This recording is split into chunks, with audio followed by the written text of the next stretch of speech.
beginning. We all come to a story with hopes and expectations, looking for an answer. Sometimes it would be better to live with that hope without ever knowing the full story.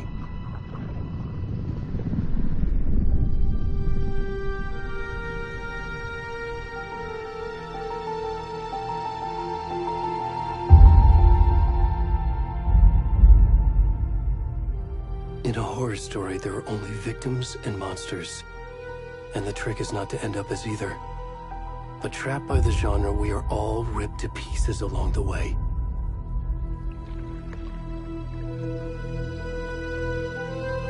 This is not the story I hoped it would be. This is not the ending I wanted. This story will eat us alive. This story is a monster. And monsters wear many faces.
Where's the rest of the stuff? I need to finish this. What the fuck?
Hey, kiddo.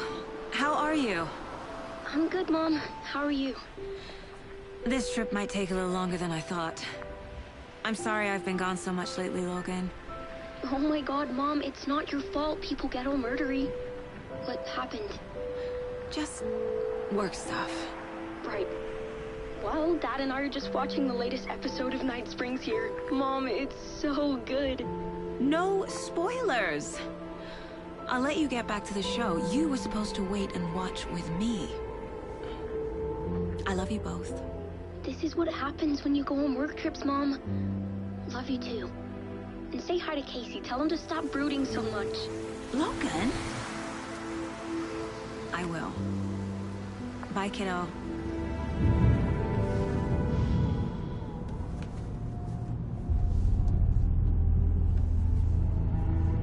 Logan thinks you should try cheering up. Snarky kid. Wonder where she gets that from.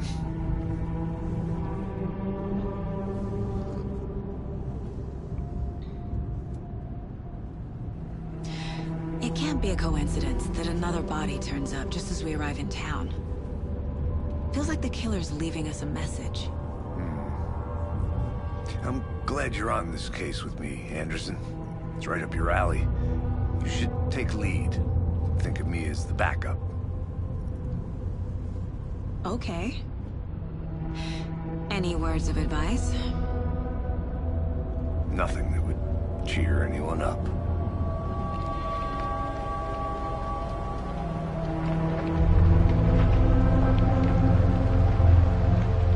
Here we are. Cauldron Lake. Time to get to work.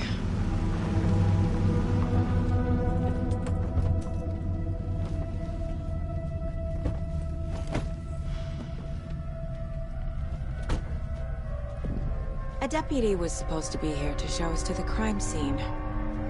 There's the car, so where's the deputy? Eaten by a bear? I'll check out that map.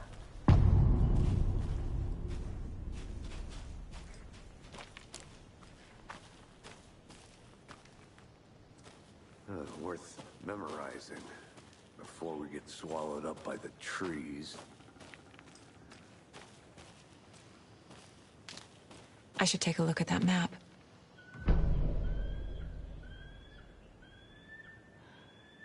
You're the one who wanted to switch. I think I hear someone. I'm not walking all the way back Could down. be our deputy. I can go take a look.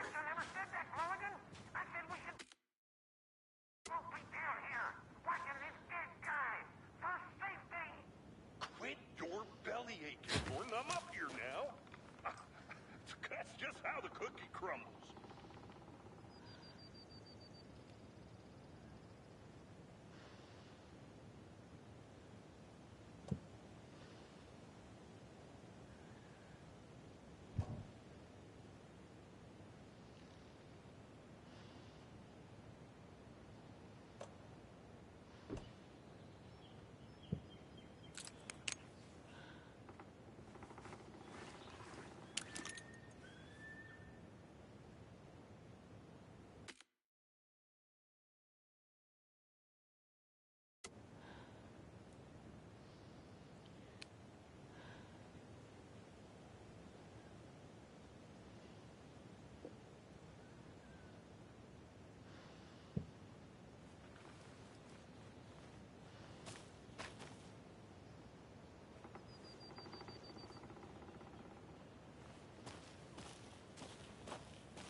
Over here.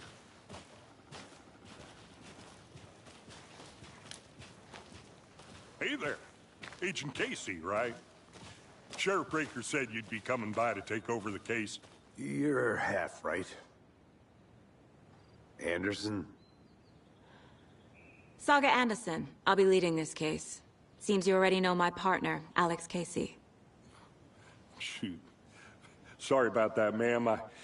I'm Deputy Mulligan. I just figured that, you know, that, Federal agent's right here, Thornton. My partner, Thornton, down at the crime scene. He's not what you call the sharpest axe in the shed. Right here? What do you mean? Are they with you? Oh, shit! They didn't hear me, did they?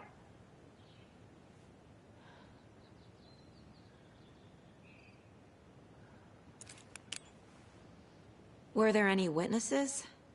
Yeah, a couple out-of-towners. I wonder what they were doing sneaking around the woods at night. Mention the city folk. It's pretty suspicious. Not that we have anything against city folk, right, Thornton? But don't worry. Sheriff Breaker took them back to town a while ago. What can you tell us about the crime scene? Tell them about the heart. I was getting to that, Thornton. Well, we reckon there are some organs that are currently outside the victim's person when they should be, well, you know, inside. I want to see the body. How do we get there? Oh, sure, that's real simple. Just through the hole in the fence, down the hill towards the lake, around the old convenience store. You can't miss it. Everything's been closed since the area was fenced off. The store, the campground, all of it. Mulligan, tell them I'm here, waiting. I'll show them around. They got it, Thornton.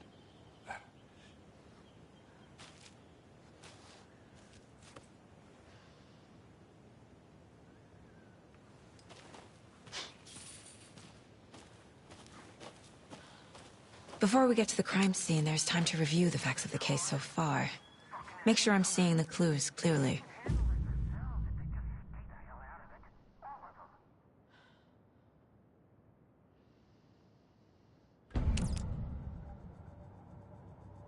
The Mind Place.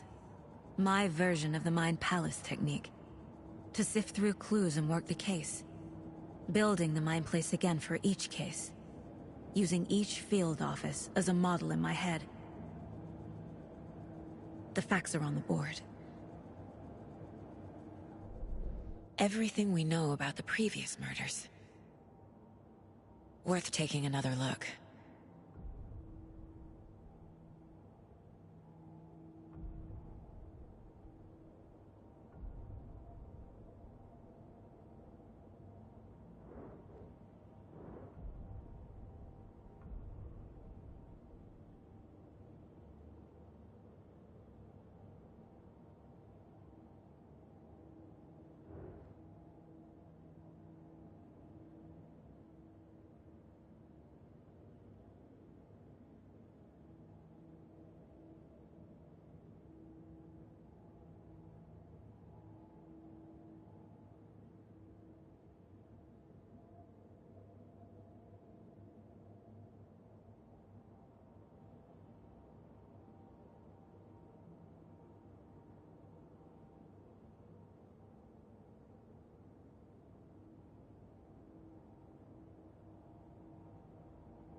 I see you're already hard at work, Anderson. Close to cracking it? We're just getting started. Let's head down the hill to the crime scene. Fucking nature. Gives me a headache. There's too much sky.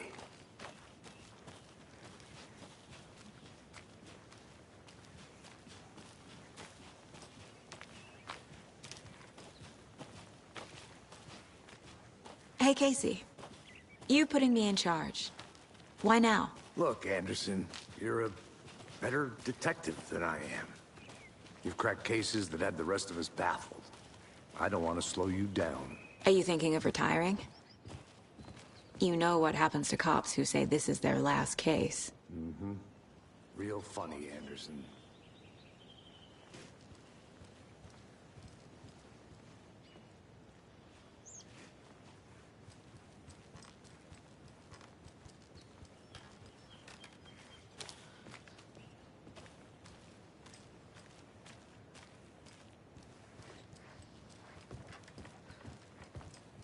Stairs are out. You okay to jump down? I'm not that old.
I'm gonna go check something out.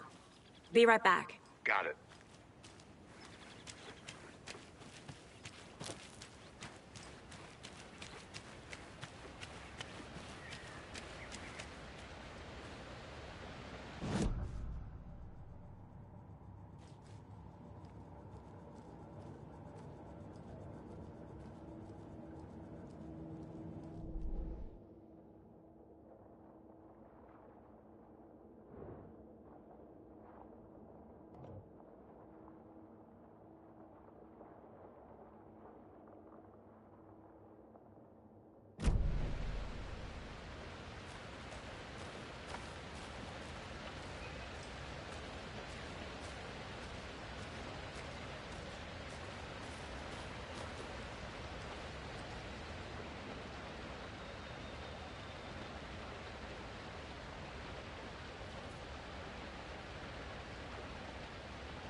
Is that a kid's lunchbox?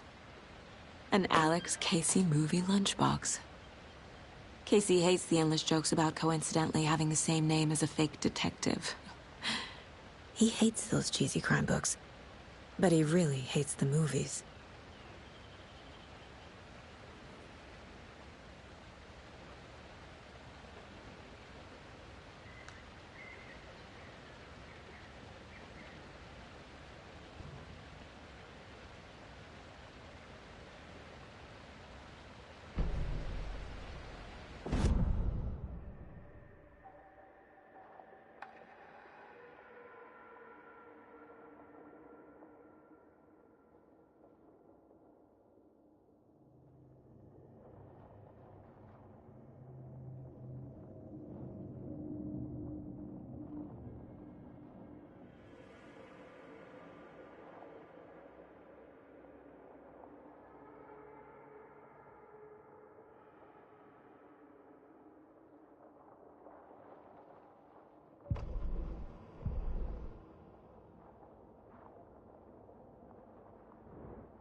This can't be the right way.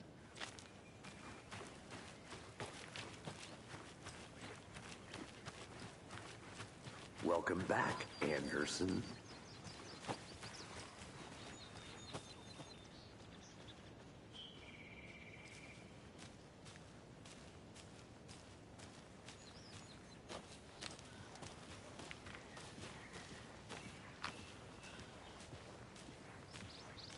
Not a bad place to get murdered. If getting back to nature is your thing.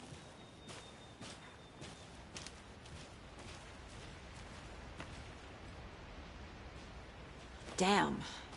Should have brought an umbrella. I like the rain. The only thing around here that feels like home. You think the local law had the sense to put up a tarp?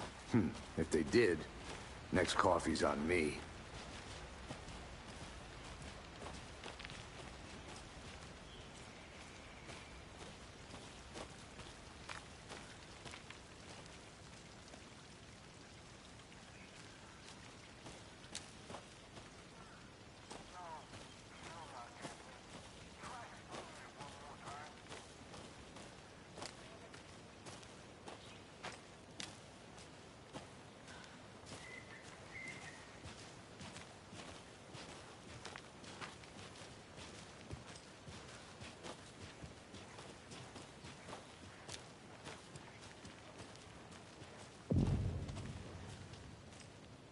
Hey! Deputy Thornton, I take it. That's me, at your service, ready to get this case solved. Now the body's behind the store. Come on, I'll show you.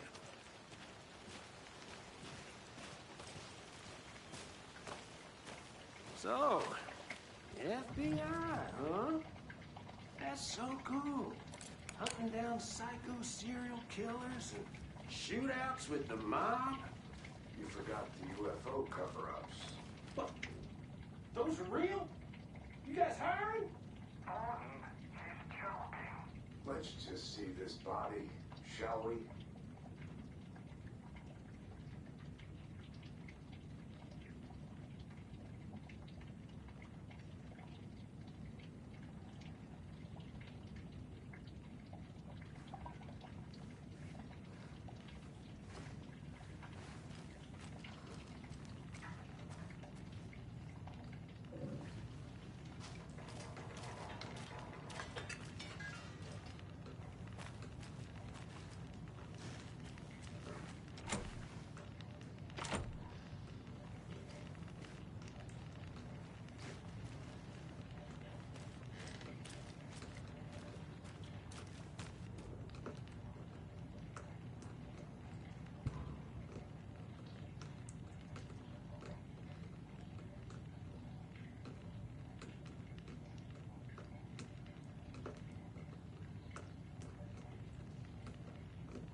Now this is the scene of the crime. We found him on the table. Now, we didn't touch nothing, you know, procedures and stuff. Thanks, Deputy. No tarp.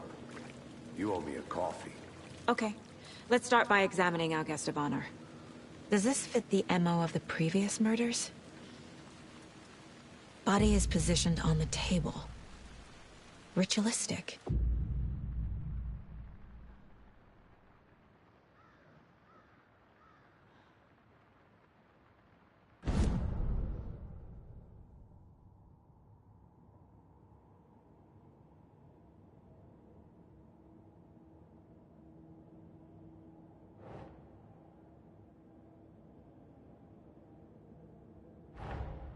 Another body turns up just as we arrive in town.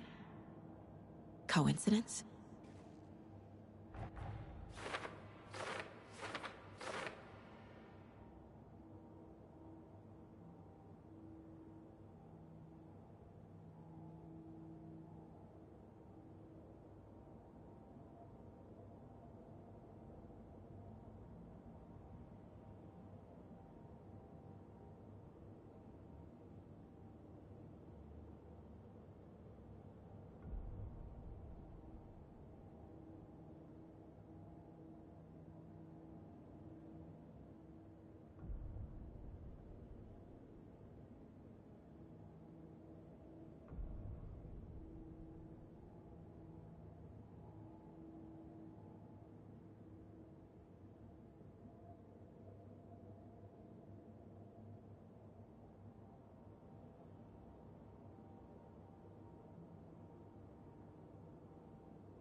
Finding a Casey movie lunchbox out here can't be a coincidence. Another message?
The killer left the heart right next to the body.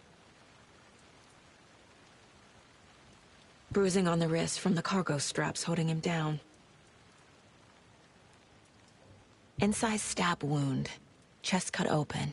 Heart removed.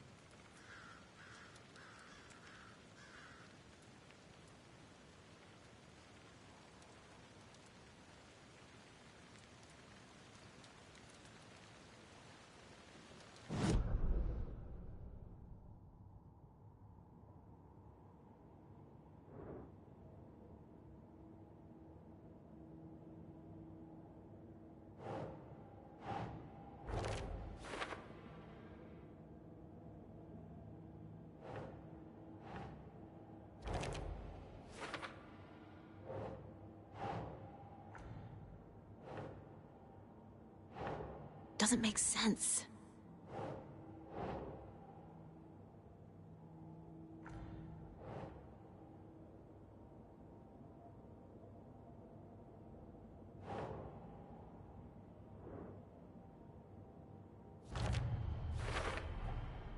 Heart removed from chest, strapped by the wrists. Definitely matches the previous murders. But this time the heart and the straps were left behind. More clues to work with. This makes 4 murders that we know about.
Who is our victim? Who killed him? Need to find more clues.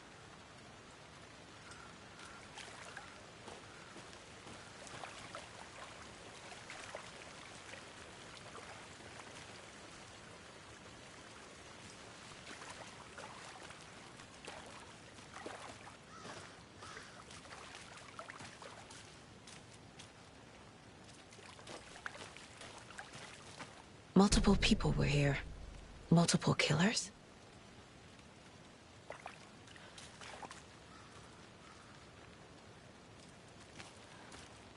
Large amount of blood on the table. The victim died here.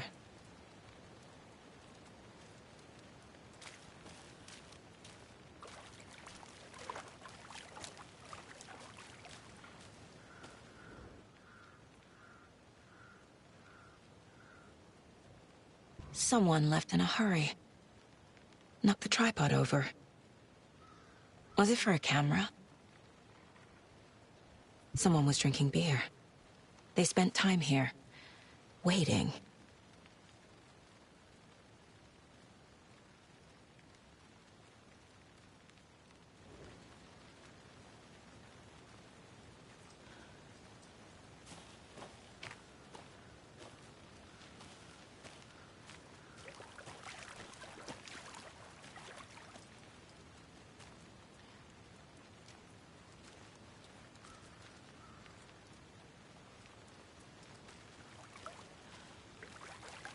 Any idea who the victim is?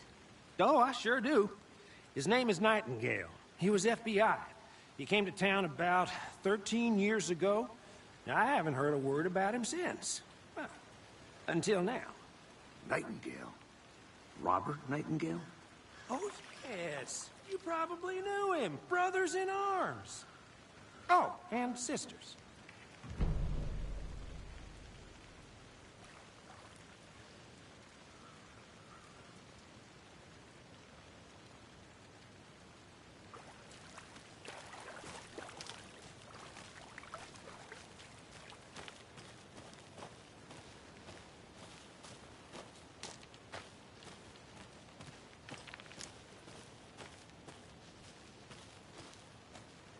I'll be back in a second. Roger.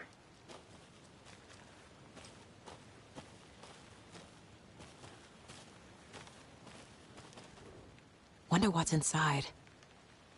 I should take a look around for a way to open this thing.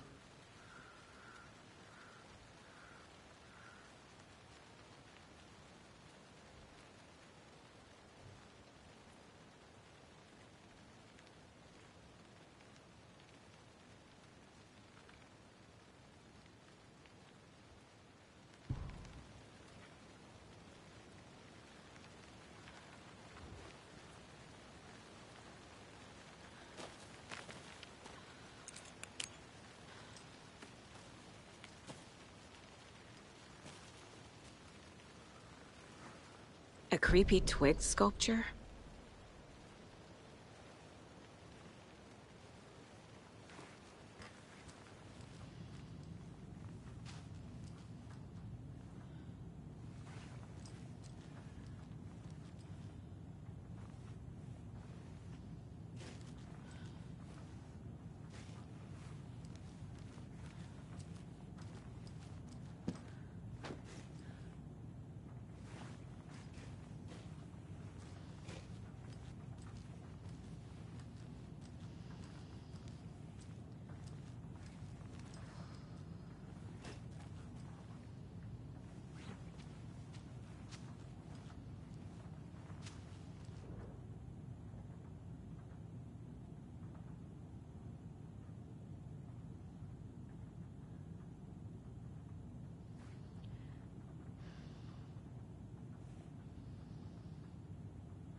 Hey there, Mr. Deer. You remind me of a dream I had.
Anderson. Hey, let's get back to work over here, can we?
Hey, Casey.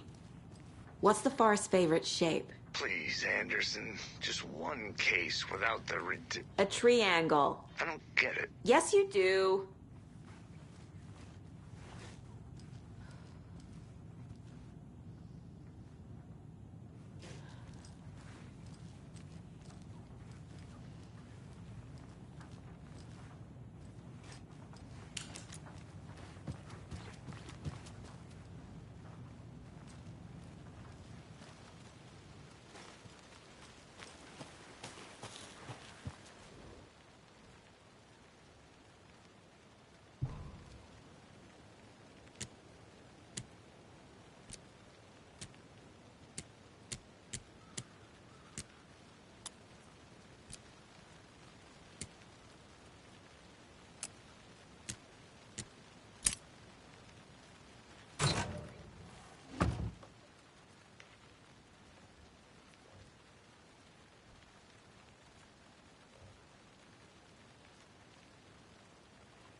Hello, this is Agent Anderson and Agent Casey, FBI. We'd like to come in and ask a few questions pertaining to an investigation. The station heads are not currently available.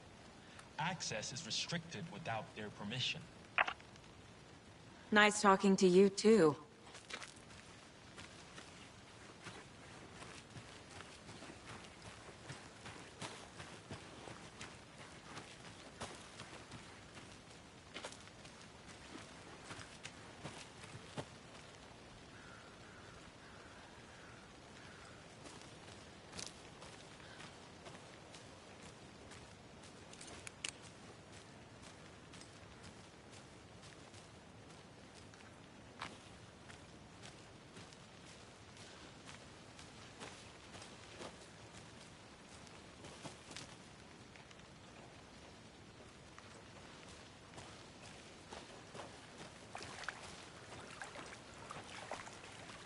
Good to see you still in one piece, Anderson. Forest can be a dangerous place.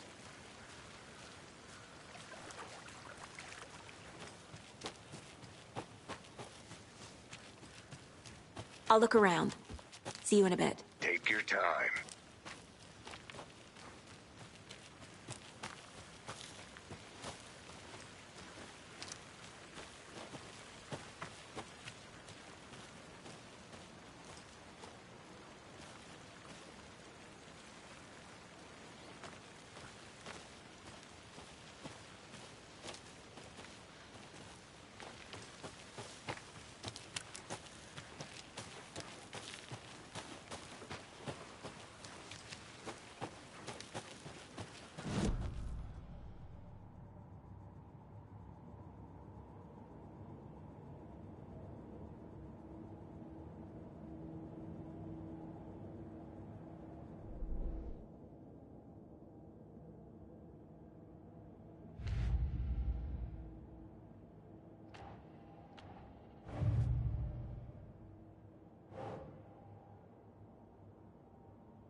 That's not right.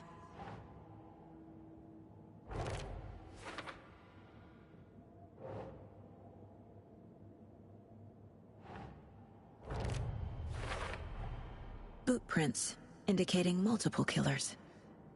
Quite the party.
Welcome back, Anderson.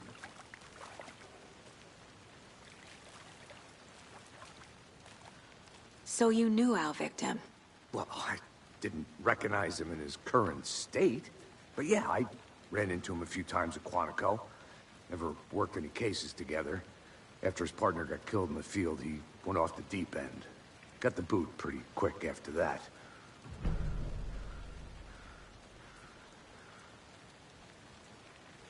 So what happened to Nightingale after the Bureau let him go? I only know the rumors. Depression led to booze, booze led to paranoia. He got some wild ideas in his head, chased ghosts until he fell off the map. Guess he ended up here. I bet there's more to that story. But no happy ending.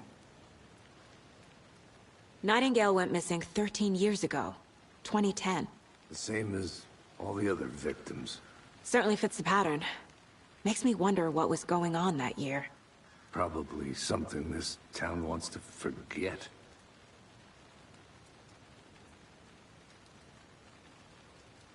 I think that's everything. For now, at least. Mm-hmm. Anything clicking yet? Not sure. Need to think about it.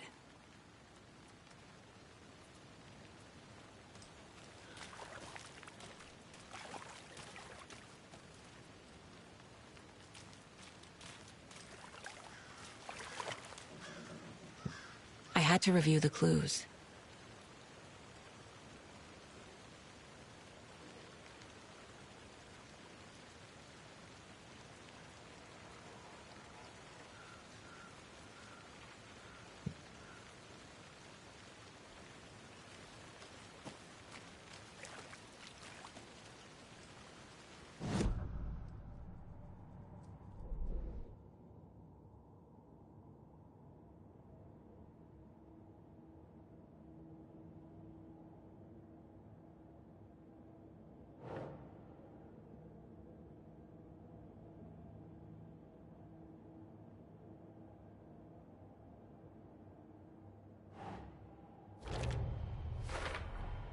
Robert Nightingale, ex-FBI, came to Bright Falls 13 years ago.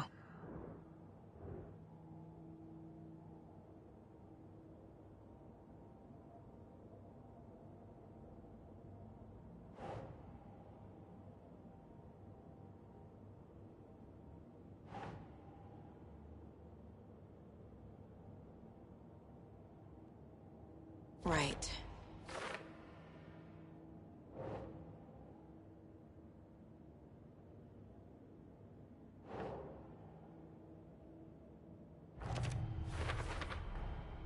They planned for the murder to happen here, passing the time with equipment ready. They were waiting for him. But why Nightingale? He's been missing for 13 years. Why here? Why now?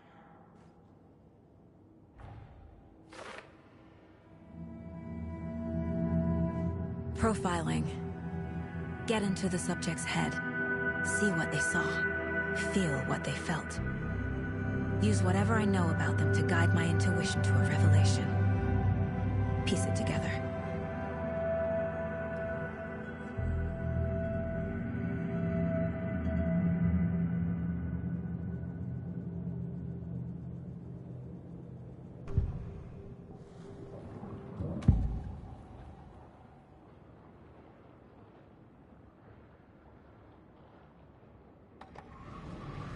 Nightingale was chosen as the victim.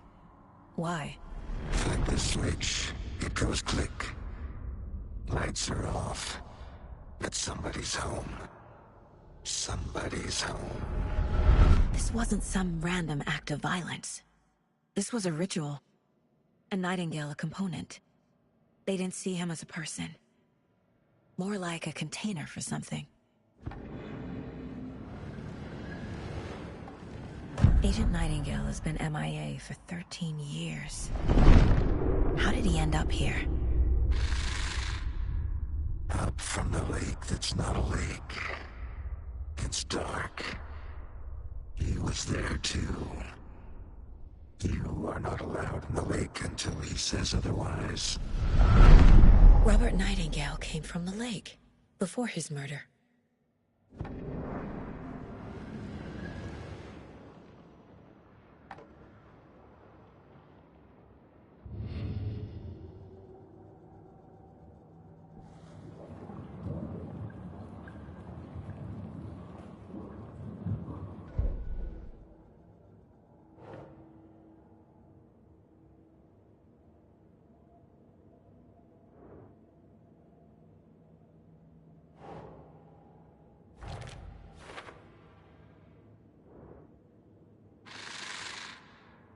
Up from the lake that's not a lake. It's dark. He was there too. You are not allowed in the lake until he says otherwise.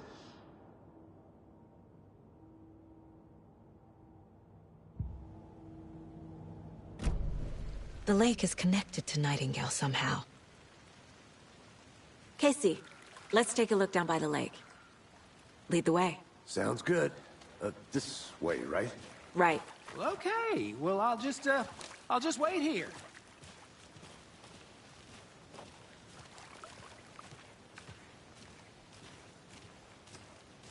This one of your hunches, Anderson? Did something happen at the lake? I think Nightingale came up from that direction. From the lake. Probably looking for shelter. Safety. They were waiting for him. When you're ready, I'd love to hear what you put together so far. Sure. It's not that complicated. Nightingale was out in the woods alone at night, possibly nude. The killers knew he was here, ambushed him, dragged him to the campgrounds, strapped him to the table, cut his heart out. But then they were interrupted by those witnesses, the Bookers.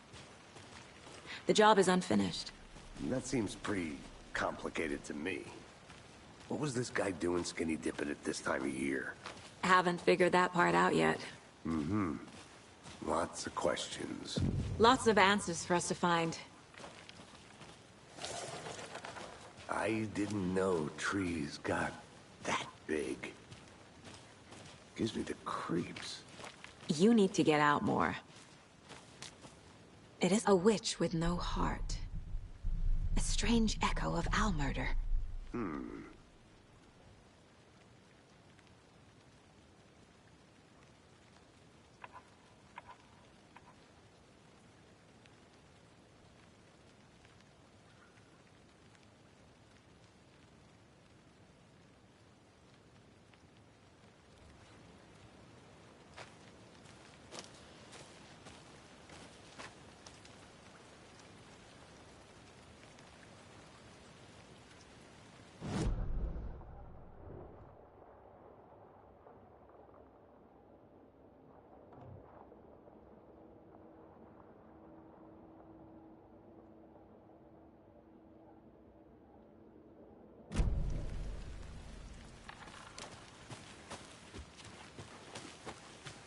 I want to walk around for a minute. You know where to find me.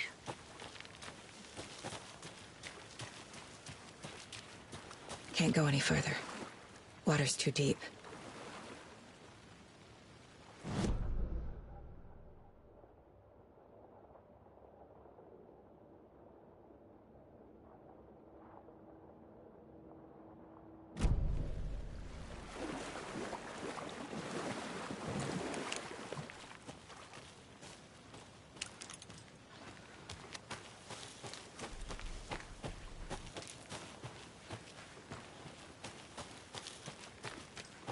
Good to see you still in one piece, Anderson. Forest can be a dangerous place. I'm gonna go check something out. Be right back. Got it.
A lunchbox again.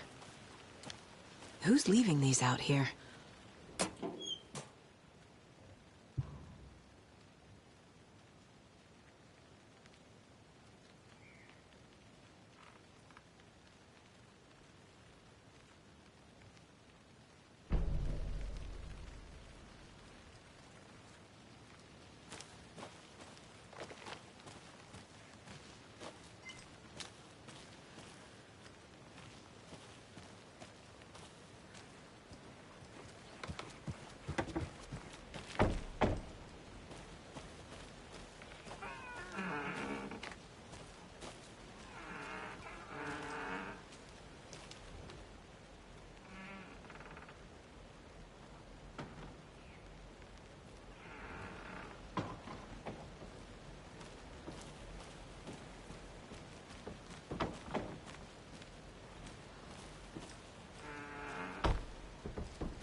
Flashbacks.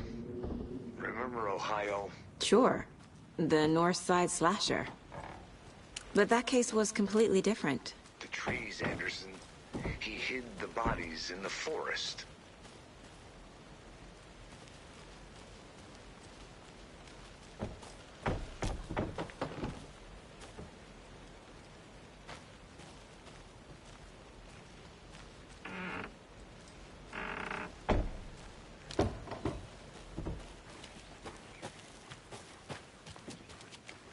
Did you get lost, Anderson?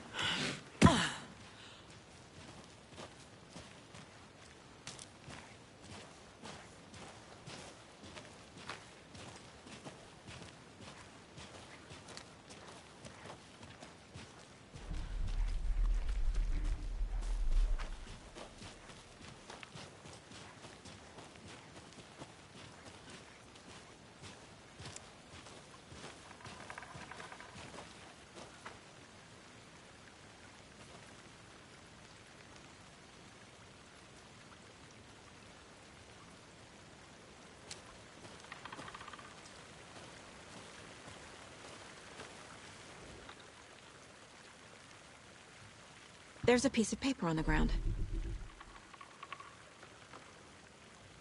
Tracks.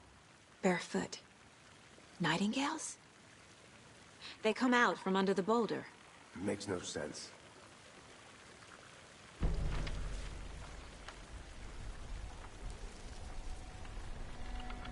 A page full of text on one side. Not a printout. Written with a typewriter. Old school. Lines scratched out and edits added with a pen. Mm-hmm, like a manuscript. Page of a story. Killer left a message. It's for us. The text is about us. The victim was one of their own. FBI Special Agent Robert Nightingale. And then there was the page they found. The first step down into terrifying depths. Reading the words. These words felt like a message. Someone knew they were here, someone playing a game with them. An invitation. How could they not accept, even if they knew it would end up hurting them?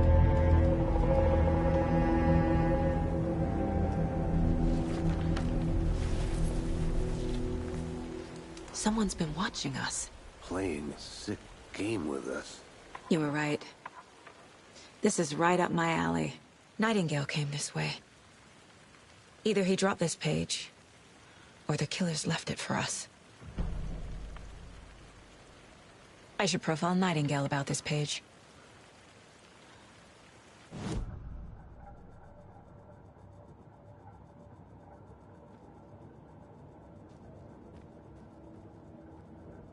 This mug always cheers me up.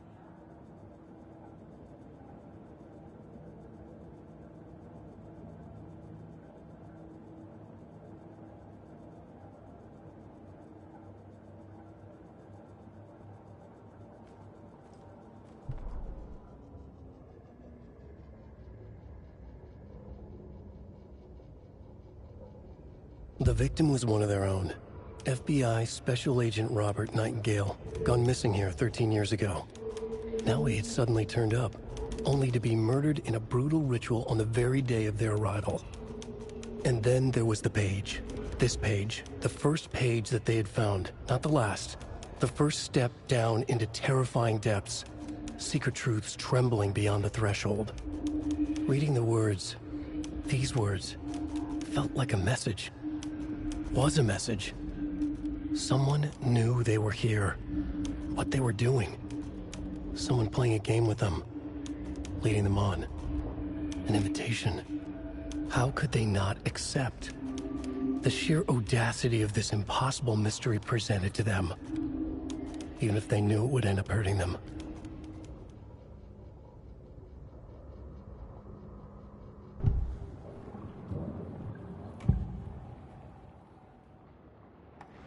We found a page in the woods. A story about these events. What is Nightingale's role in this? I carry his words close to my chest now. Inside, the awful truth. You must dig it out. Something was put inside him. In his chest. I must find out what.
Did you know this entire area is inside a caldera?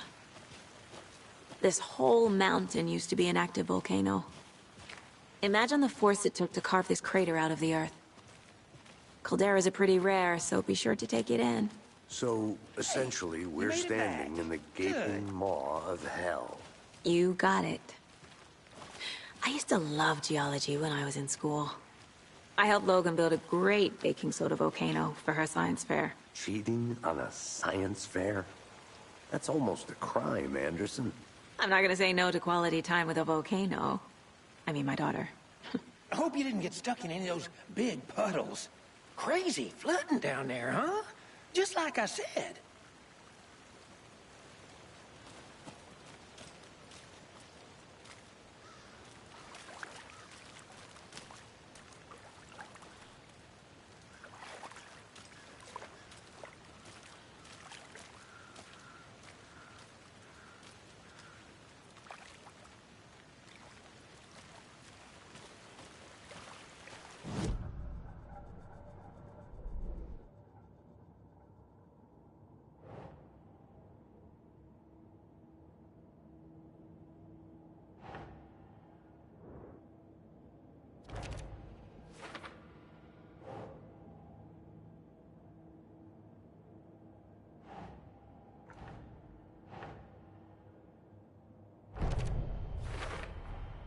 I think he came from the lake.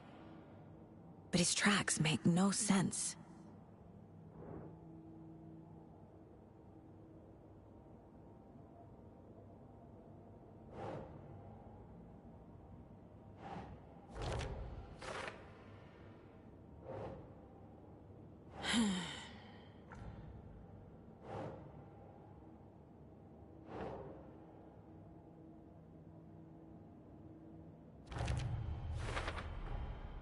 Found all I can here. Time to properly examine the body. See what I can find inside.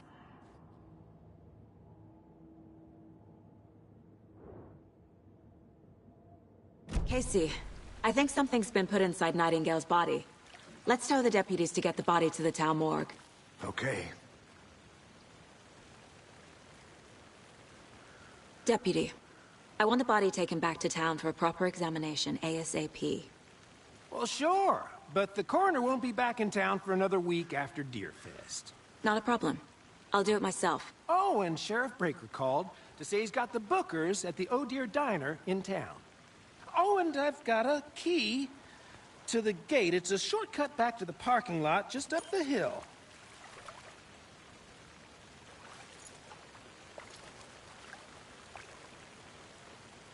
Thanks.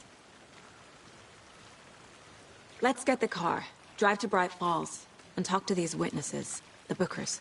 At the diner, right? I could use a cup of coffee. Let's try that shortcut the deputy mentioned. Sounds good.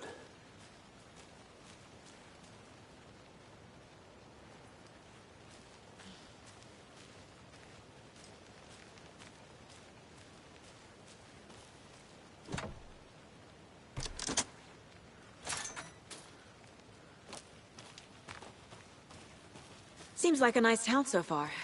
Murders aside. Pretty woods. Cute lodge we got set up in. We should go for a hike if we get a chance. Now you're just being mean, Anderson. Deputies aren't exactly up to the task, but hopefully the sheriff will be more helpful. Not a surprise about the deputies. Doubt they see much stuff this gruesome.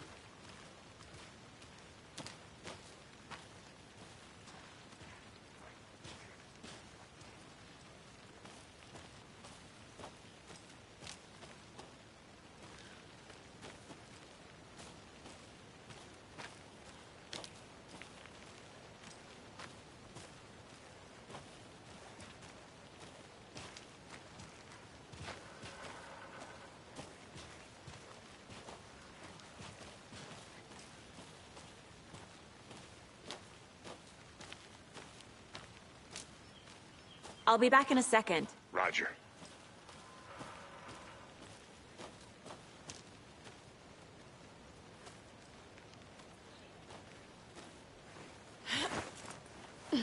There's another lunchbox.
can't fit the clues all together yet.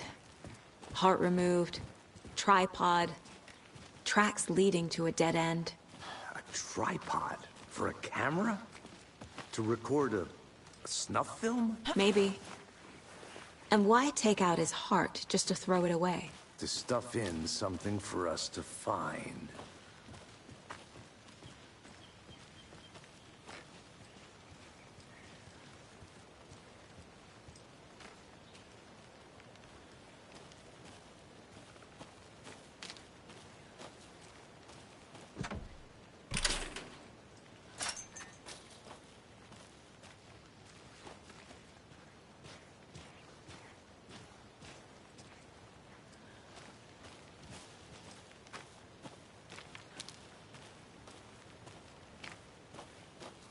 I think I saw something. It'll only take a minute. I'll wait here.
Here we are. Let's drive back to town and meet the sheriff at the diner.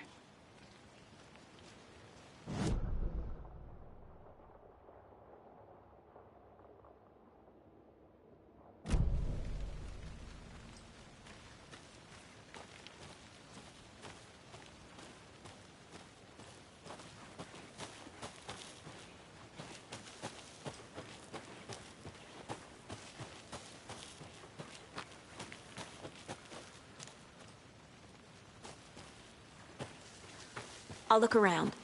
See you in a bit. Take your time. Thornton told me we're shipping the body out. We'll take care of that for you. Don't you worry about that. Proper police work. You can trust us like you can trust the blossoming chickerlilies in spring. That was beautiful, Thornton.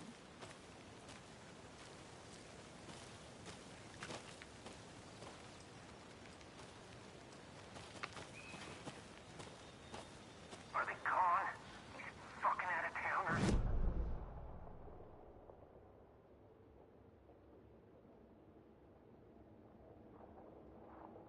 I'm just saying. You know I'm usually a calm person. Yoga 3 times a week. But these goddamn city folk always think they know everything. It gets on my fucking nerves. Shut up. Shut up. Shut up. For fuck's sake.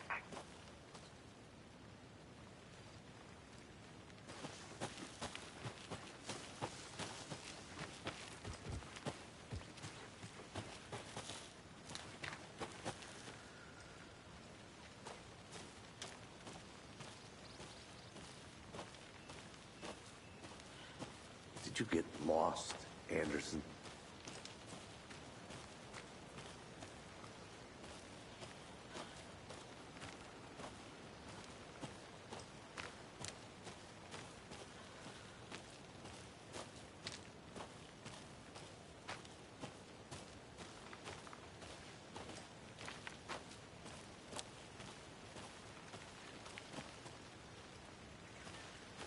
I want to walk around for a minute. You know where to find me.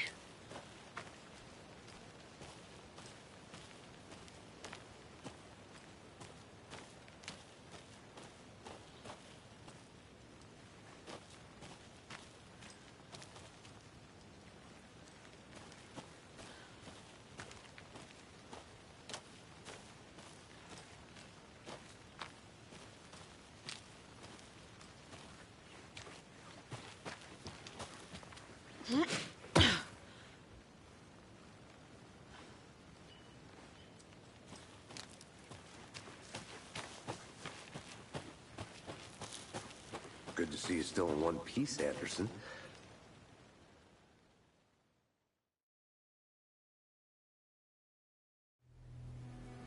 I can't get that manuscript page out of my head. I've never seen killers reach out so directly before. Damn impressive work so far. With your technique, these hunches were moving fast.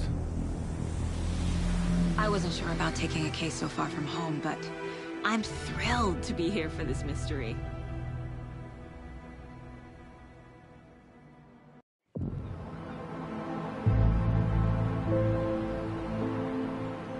Need to swing by the lodge to get anything from the field office?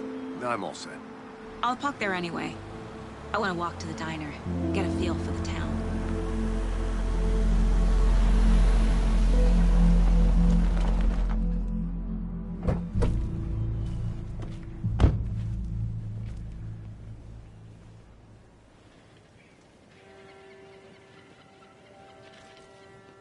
The diner's just up the waterfront. Shouldn't keep the sheriff and our witnesses waiting. I smell coffee.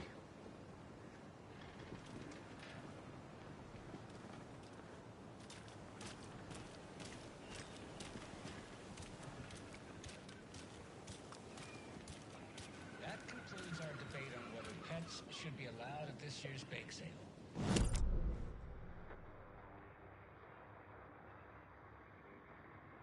That concludes our debate on whether pets should be allowed at this year's bake sale.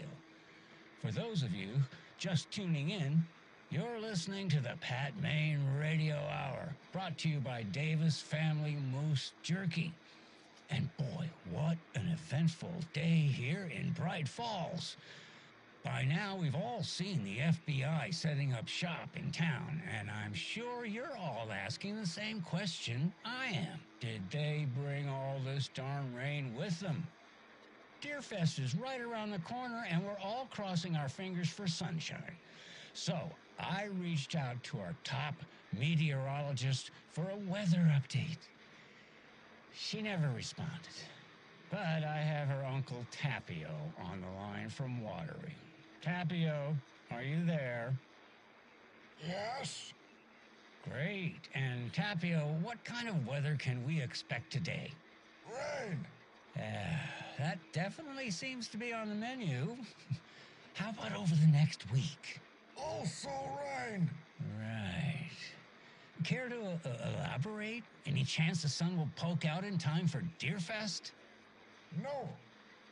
Well, Deerfest is coming, rain or shine. And that parade lineup is looking dandy as ever.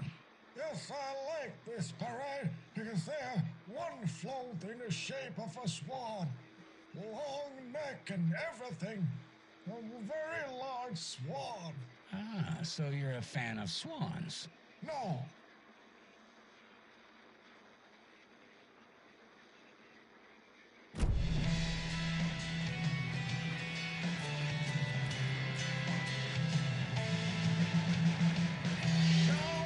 I'm gonna go check something out. Be right back. Got it.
Good to see you.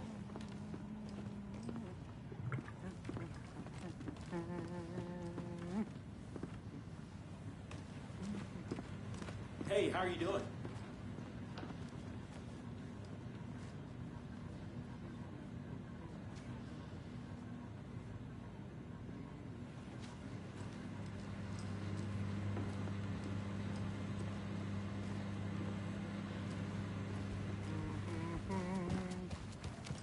I'll be back in a second. Roger.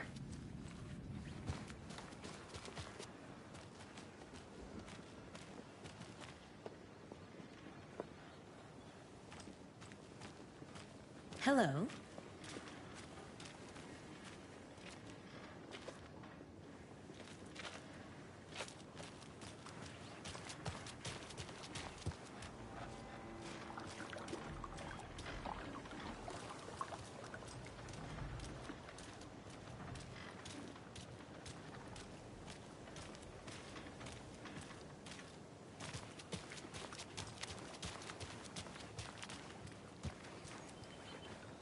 I need something to cut this.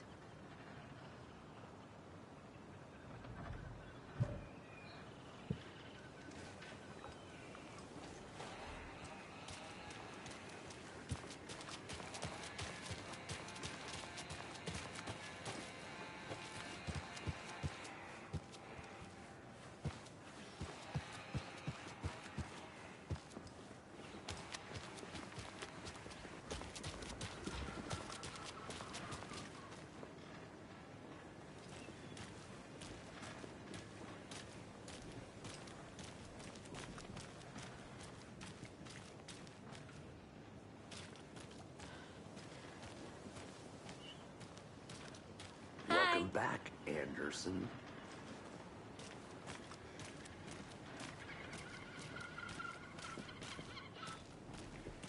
Just how much coffee have you had today, Charlie?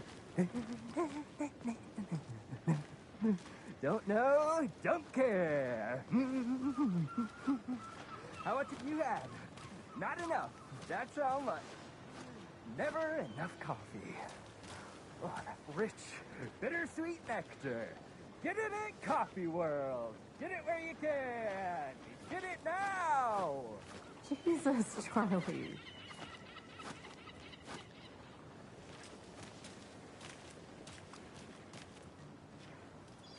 Man, it is sweaty in these suits, isn't it? Charlene, are you as uncomfortable as I am? You don't think the amount of hot, caffeinated beverages you've downed has anything to do with it? I don't know what you're talking about. Ugh, I'm in hell. Swamp Ass City. Ugh. Change of topic, please.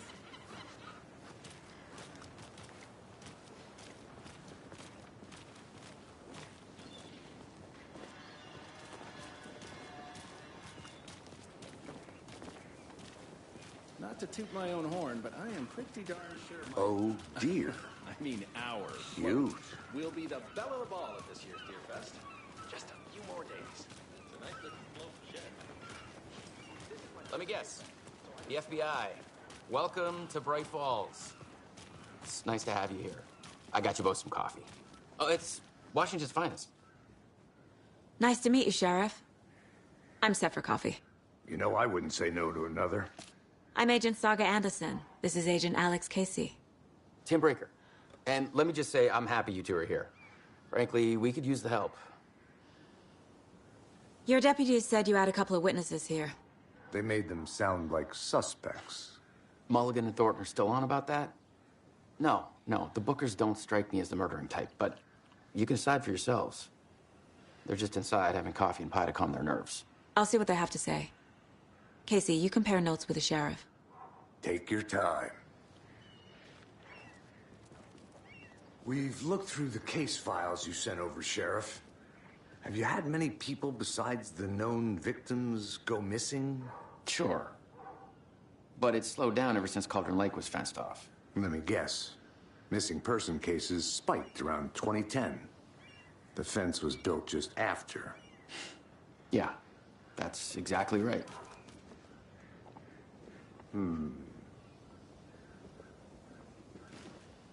You can go ahead, Anderson.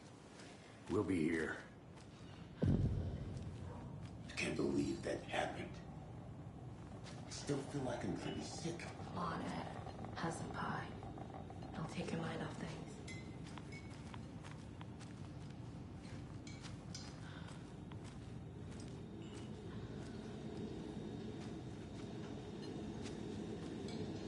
Hi! How can you be so calm? Corpses are part of the job. Can't dwell on it too much.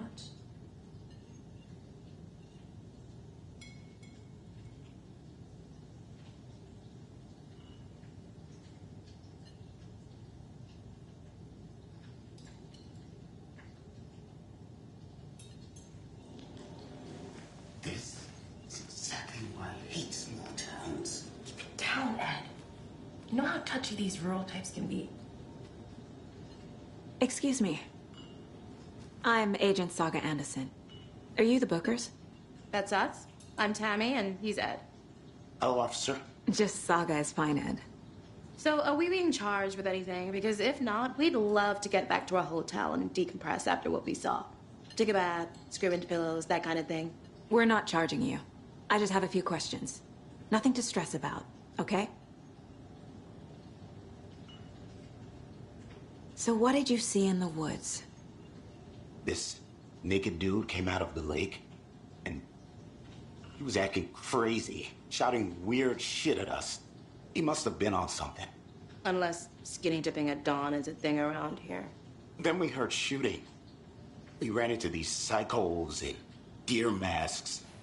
They were tearing into the naked guy with knives, like some kind of satanic cult. And then we bolted and called the cops.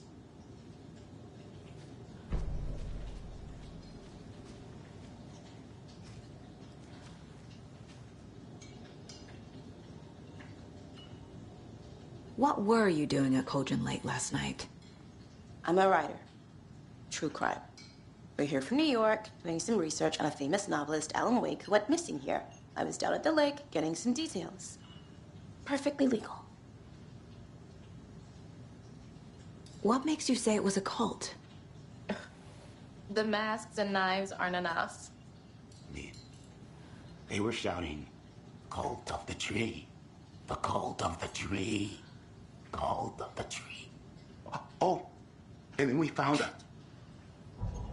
The whole thing was terrifying. That's all.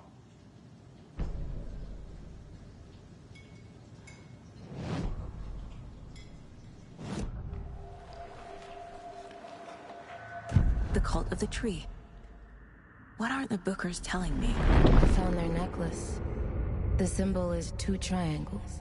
The cult wants their spruce tree back, Tammy. Finders keepers, Ed. My publisher will want this on the cover. Tammy found something. A necklace belonging to one of the cultists. The Bookers were at Cauldron Lake. Why? The fence was built to hide what's there. They say the rider fell in the lake. Private party. No trespassing. My book has questions. Past the bolt cutters. They broke in for the sake of Tammy's book. Nothing to do with a murder. They were telling the truth.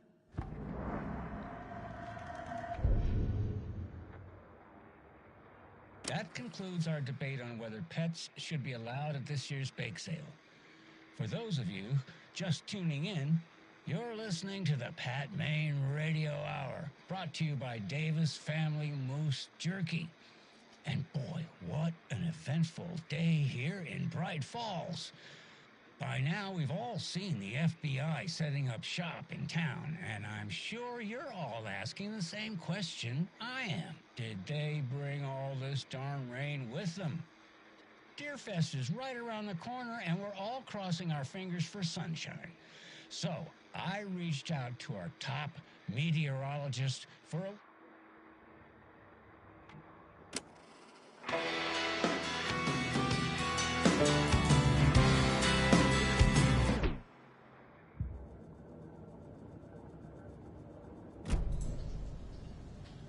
So you found something there, right? A necklace these cultists may have dropped. Okay. Wow. How did you put that together? It's evidence. You need to hand it over.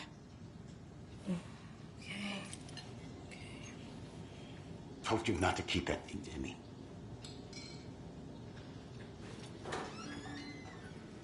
Thanks. This could prove to be helpful.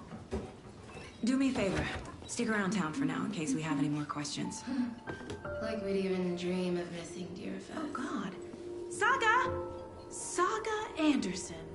As I live and breathe. I thought we'd never see you back here after that awful, awful thing happened to your baby girl. How are you? I'm sorry. Who are you? I don't know what you're talking about. It's me, silly. Rose. You know me. I don't think I do. And what horrible thing happened to my baby girl? She drowned. Your daughter. That's so weird you don't remember. How do you know I have a daughter? Oh, I know what this is. You're blocking out your traumatic memories. Happens on TV all the time. No. You're mistaking me for someone else. If you say so.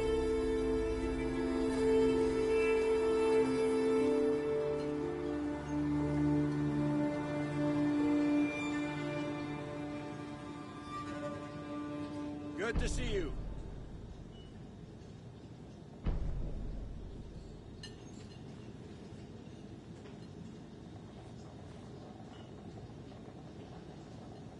A cult murdering a man is pretty extreme. Why didn't you tell the police what you saw? We did. We told those two idiot deputies. They didn't listen. And they wanted to throw Ed and I in jail for that murder. You know, Bright Falls is just Alabama with bigger trees.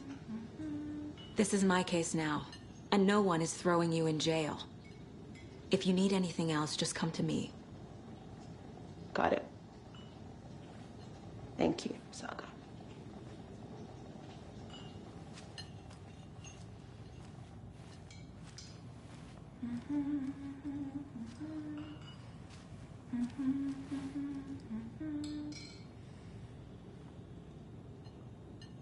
So, Rose, help me out. How do you think we know each other? We all know each other around here. It's been a while, but I never forget a face. Or a coffee order. Guess I just have one of those faces. Seen anything out of the ordinary in town lately? Suspicious people in deer masks? No one's suspicious. But soon enough, there'll be lots of happy people wearing deer masks for Deerfest. Practically everyone will be wearing one. Good to know.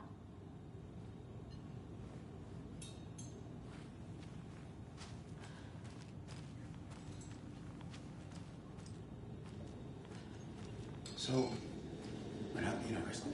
We're all good, Ed. You can ease up now. Hey, you think they serve avocado toast here? Yeah, no, I wouldn't count on it.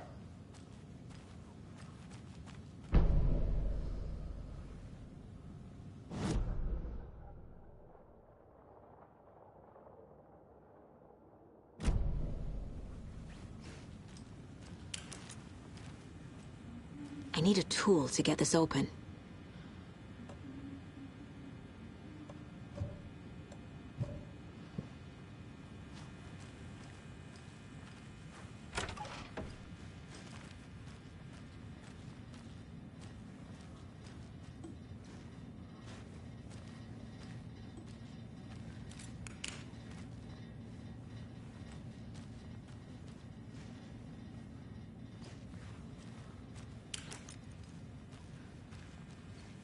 I can't get through this.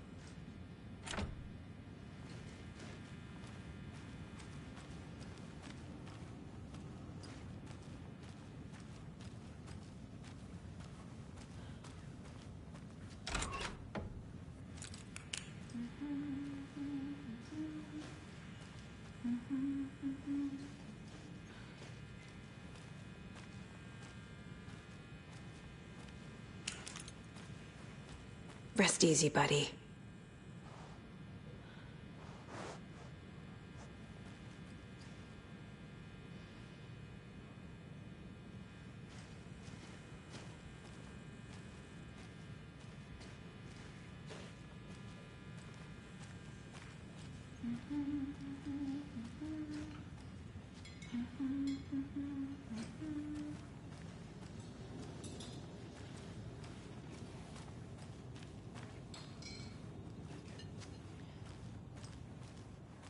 All set? My guys have Nightingale at the morgue if you're ready to go take a look. Let's go. Well, Casey, I got a lead. Looks like we're dealing with a cult. The Cult of the Tree. A murder cult. Fuck. Have you heard of this Cult of the Tree, Sheriff? Only the urban legend. If you're in the woods at night, the cult will get you. That sort of thing. We're not gonna find out you're the Grand Wizard or something, are we? I played some D&D back in the day.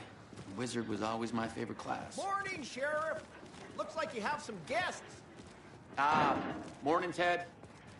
Yeah, real important guests. Deerfest. Always draws a crowd, right?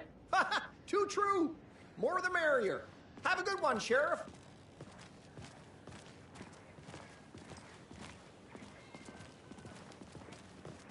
Hey, what do you know about that waitress from the diner? Rose? Yeah, she's a bit of a space case. Always has been. Why? What'd she do now? She kept saying that my daughter drowned. She even knew my name. It was all very weird. Rose has a talent for saying the weirdest thing possible. But it's best not to take it personally.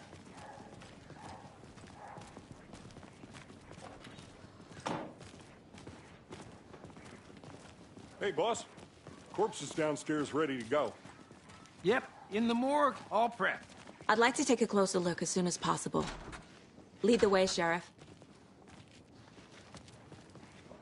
Oh, this is the Bright Falls Sheriff Station. Anything you need, just let us know. We appreciate the support, Sheriff. Hey.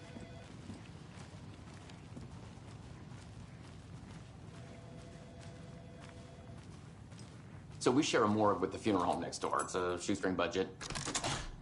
I guess you guys don't have that problem, though. Our only coroner rotates between a few other towns, and he's away this week, but you can handle this, right? I'm qualified to perform examinations. Yes.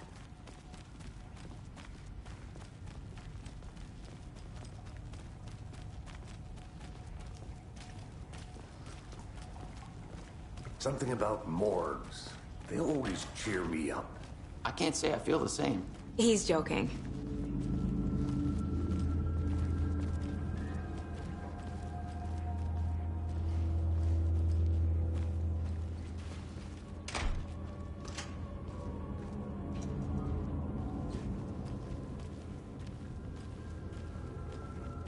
Okay, let's take a look at our patient.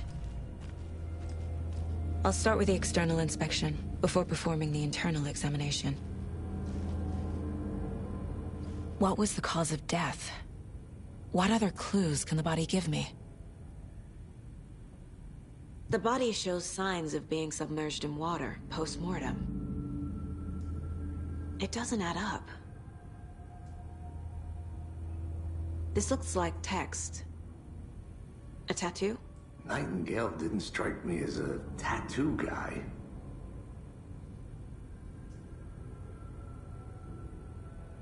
Defensive wounds. He put up a fight.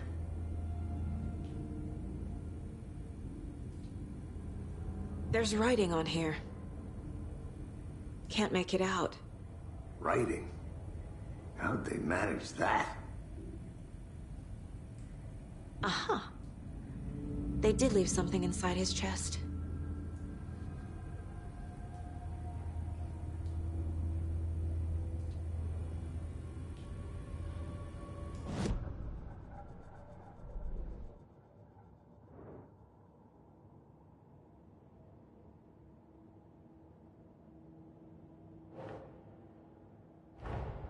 Time to see what Nightingale's body can tell us.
Text is smudged. Looks inverted. Heart can't have been marked before removal.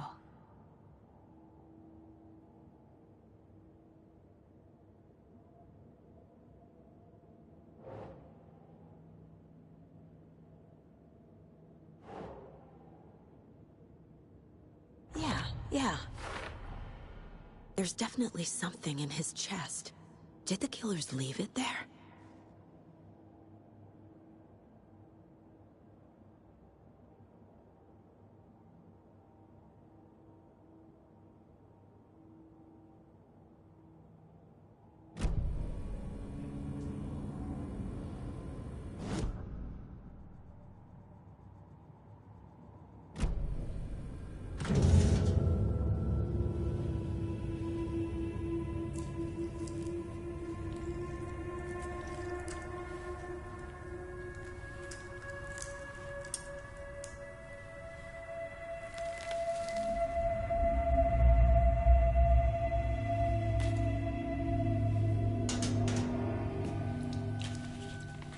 Same type of page we found at Cauldron Lake. Nightingale hunted Saga. Didn't see her. The Taken could not see into bright light. Light hurt them, made them vulnerable. Nightingale had no heart, but here he was, killing. Someone's created a fucked up fantasy about us. Hey, hold on. We found these kinds of pages. I didn't think they were relevant to this case. I have them right here.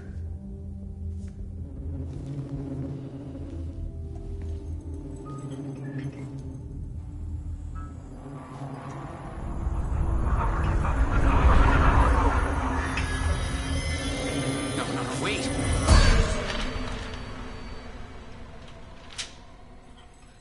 Sheriff? What the hell?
He can't see me in the light.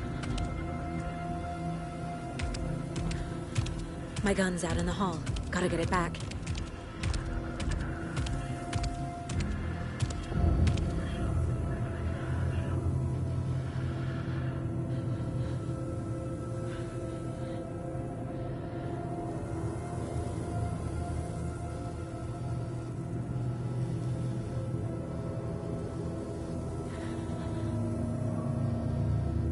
Go.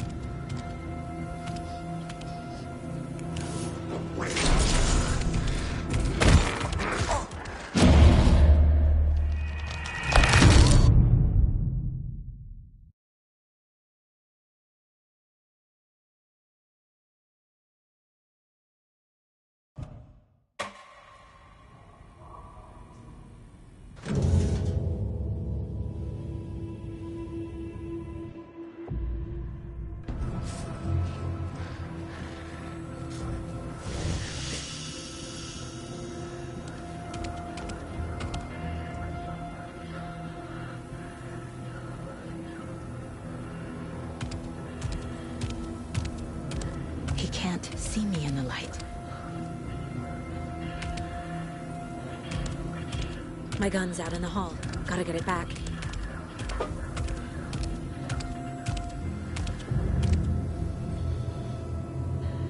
Go!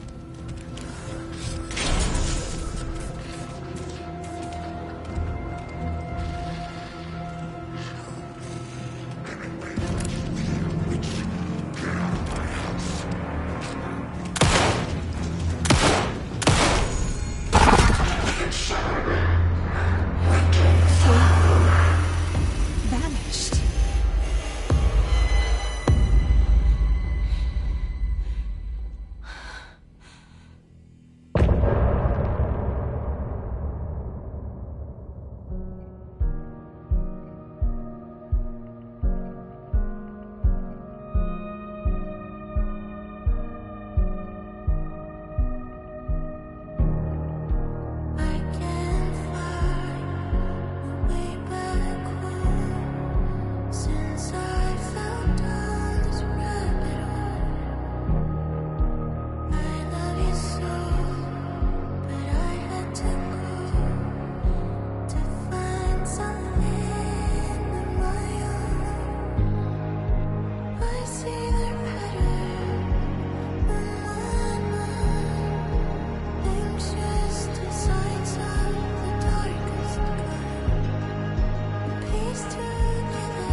Call the sleepers from your crystal heart.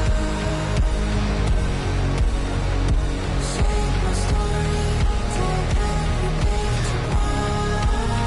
These cycles from your left to right. I burn away the shadows, they strike us hard. Follow you to the dark, follow you to the dark, follow you to the dark, follow you to the dark.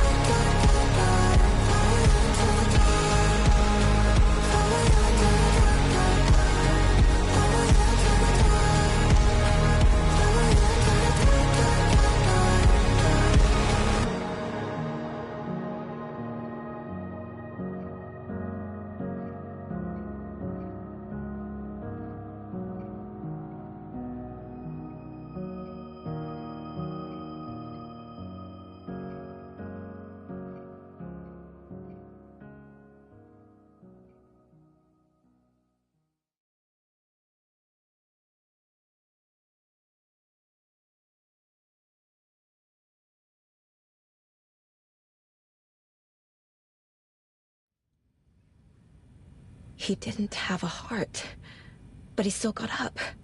The page predicted all of it. It helped me fight him. He just disappeared? What the hell is going on here? We need to figure that out if we're gonna do anything about it. Somehow we need to make sense of this.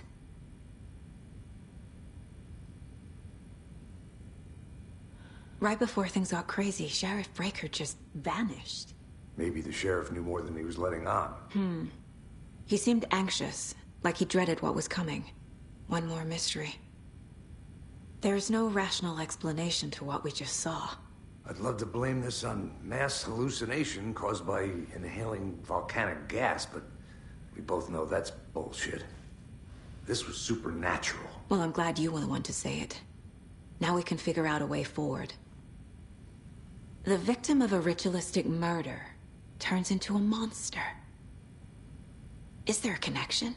Looks to me like the cult of the tree is performing rituals to create monsters. Maybe. We need to start with learning this cult's goal. Their purpose.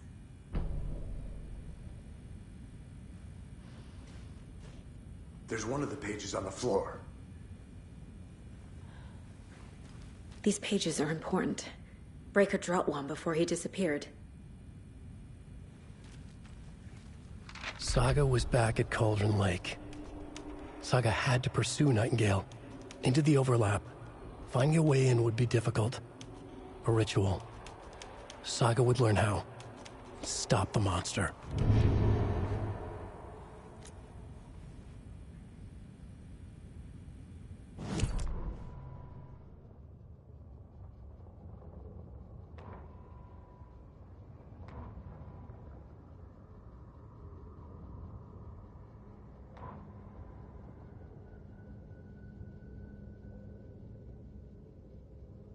The autopsy room was a mess, like a bomb had gone off.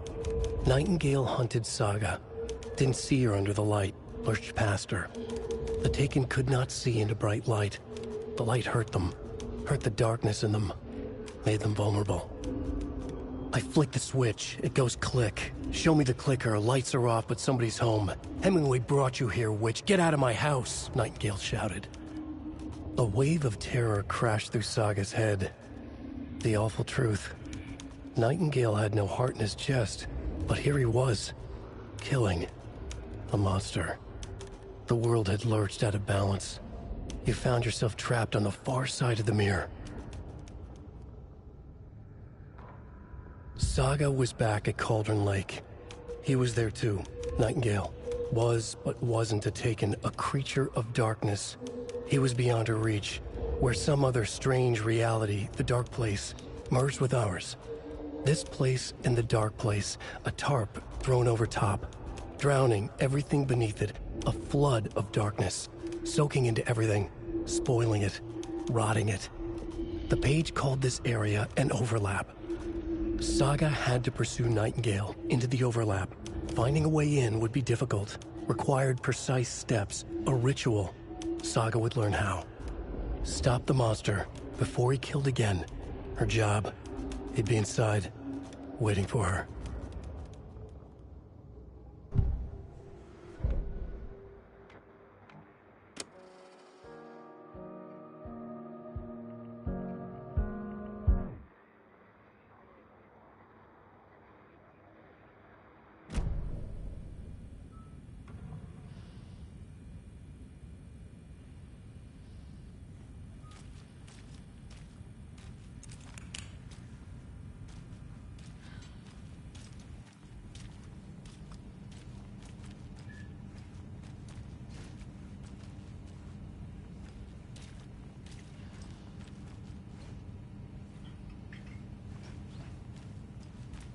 Can't be opened on this side.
It doesn't budge.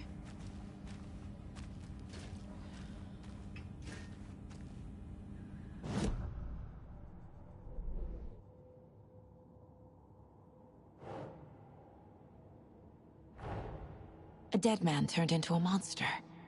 Light as a way to fight him. Pages predicting the future. There's no rational explanation. This is the case we must solve.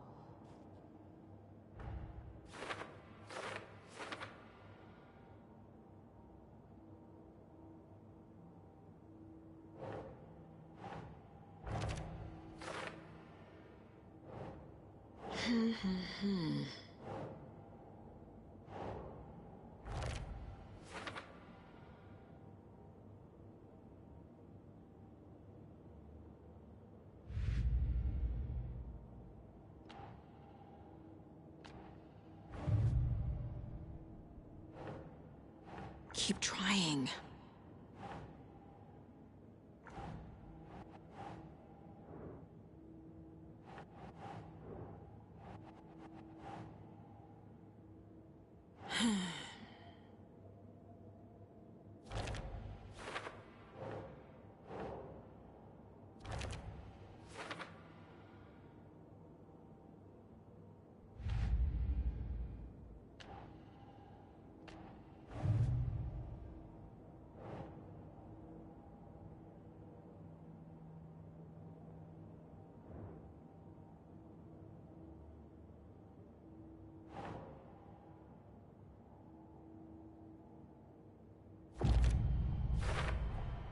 We're dealing with an organized group of killers, not a lone serial killer.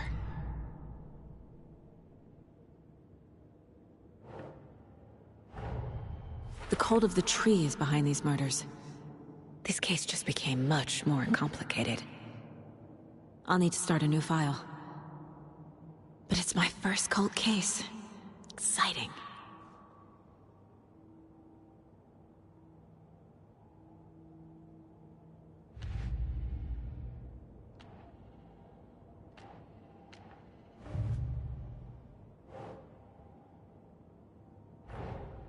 These stashes could contain clues about the cult.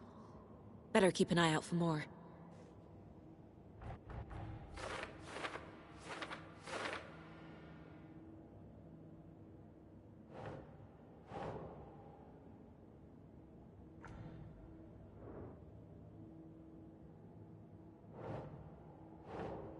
That's not right.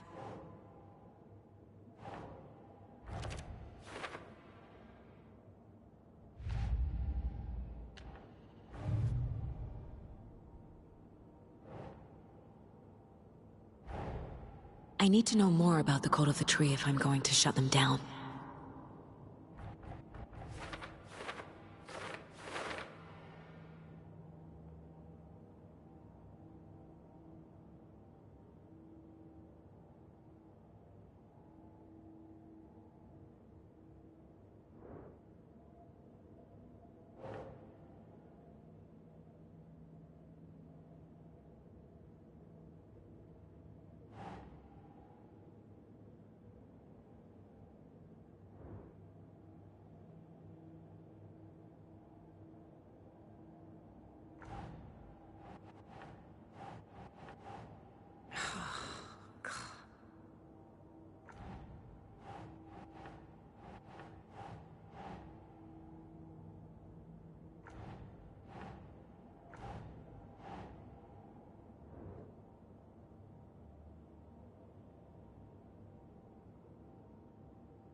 That's not right.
The page places Nightingale back at Cauldron Lake. Calls him a Taken. We need to head over there, stop him, before anyone else gets hurt. Okay.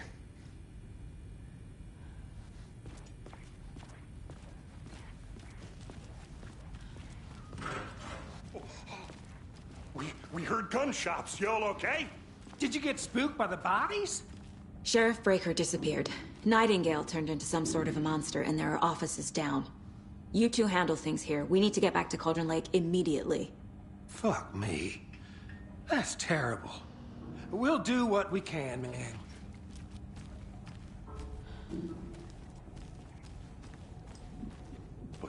That's crazy, right, Thornton? Nightingale's heart was missing. How could he do anything? He's dead. Yeah, right. Well, that's all crazy talk. monsters aren't real, and what do you mean the sheriff disappeared? Like poof? He's gone like magic? Magic's not real. Magic's not real. Right, Mulligan? No, Thornton. Monsters aren't real, and magic's definitely not real.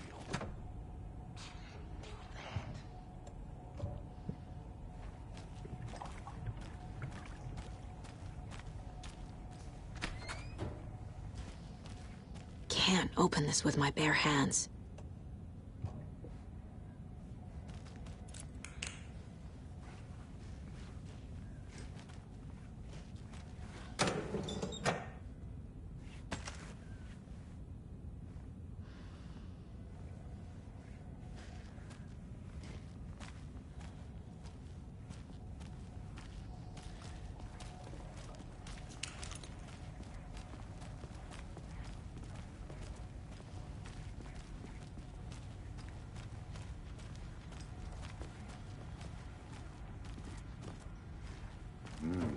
They're a fine pair.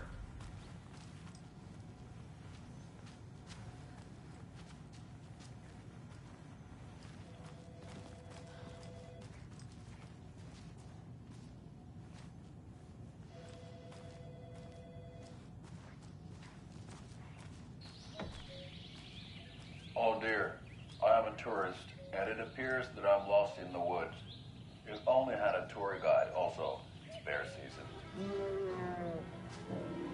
Oh no, a bear. Help.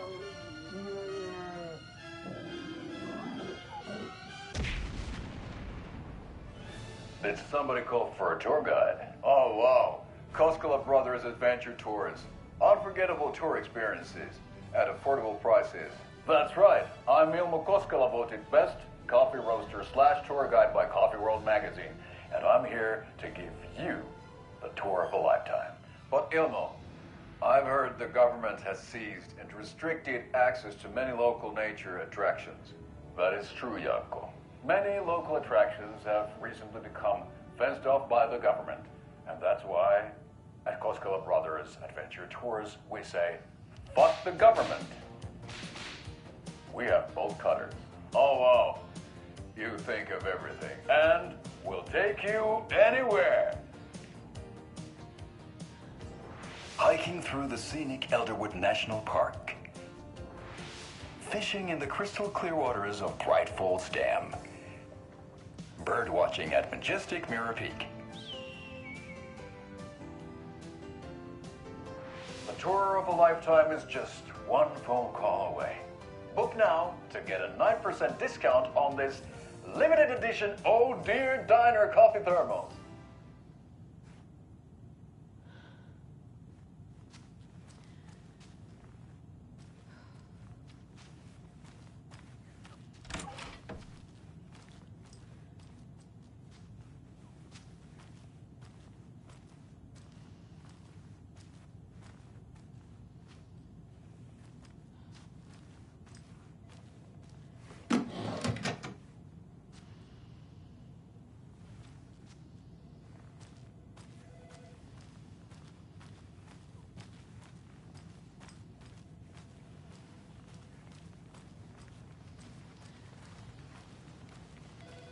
My client has been held here long enough. Are you gonna let me speak to them or not? Just a moment, ma'am. Someone will be right with you.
Good day.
How many times do we have to do this, Walter? Huh? I'm at my wit's end with you.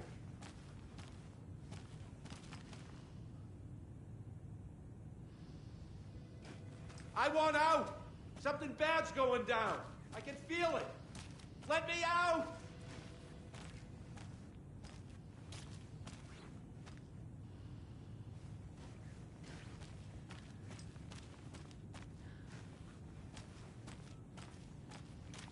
Do you think I like throwing you in jail every other day? No, I don't. Do you have any idea how much paperwork you're causing me? What's a lot?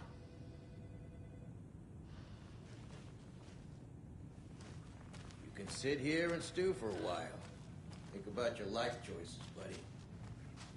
It doesn't budge.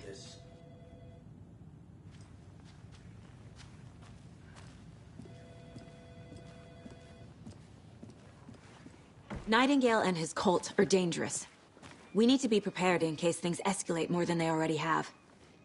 Can you call it in, Casey? A smart choice, Anderson. Yeah, Agent Casey here. Yeah. We need backup. The Bright Falls case. Whoever you can spare. ASAP. Think we'll actually find Nightingale at the lake? The pages haven't been rung yet. We can't assume the person writing these pages isn't playing us. I agree. But it's our best lead. This is the same symbol as that cult necklace. Not exactly hiding in the shadows, are they?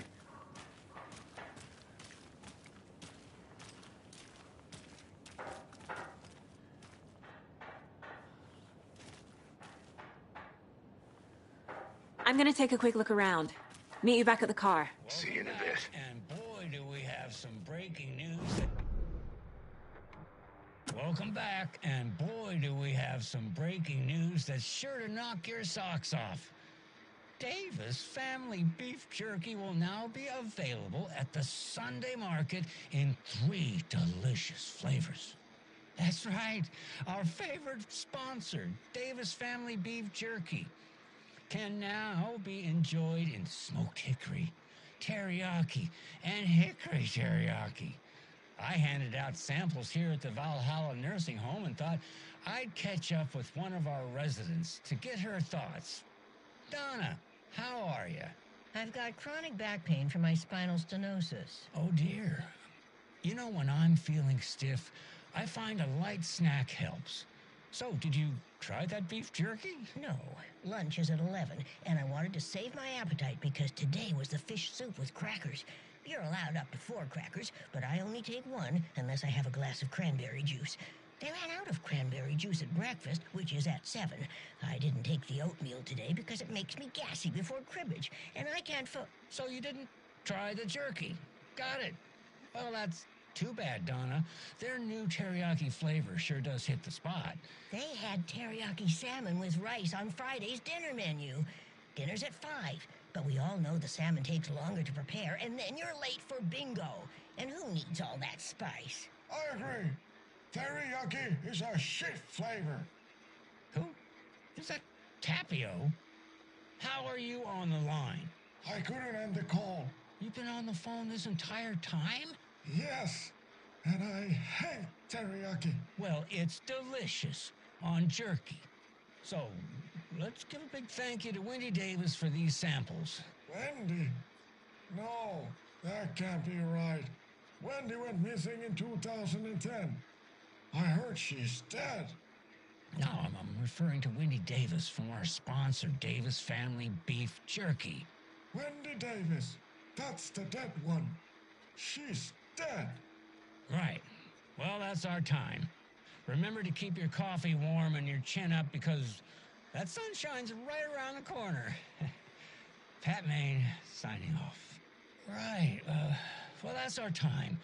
Sunshine's right around the corner, so I'll leave you with this sunny little ditty to carry you through the day. Pat Maine, signing off. Right, well, that's our time. We'll be right back after this next song by the rock and roll sensation, National Nightmare.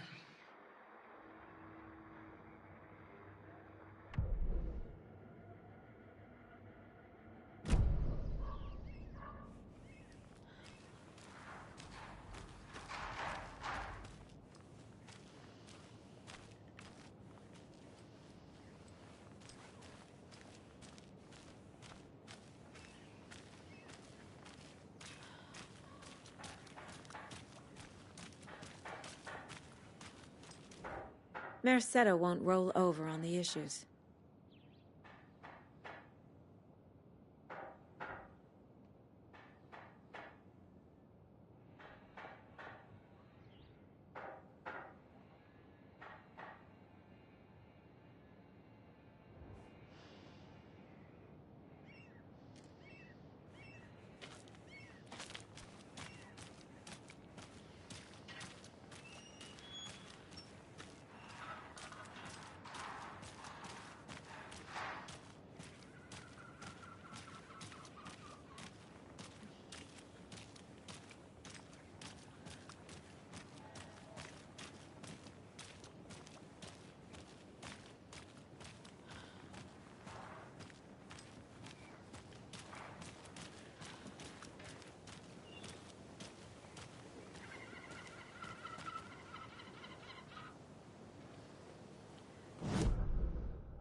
Did you check out the town, Anderson?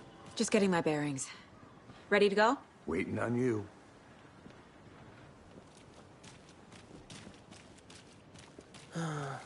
Rinse and repeat. Clock out, get a beer.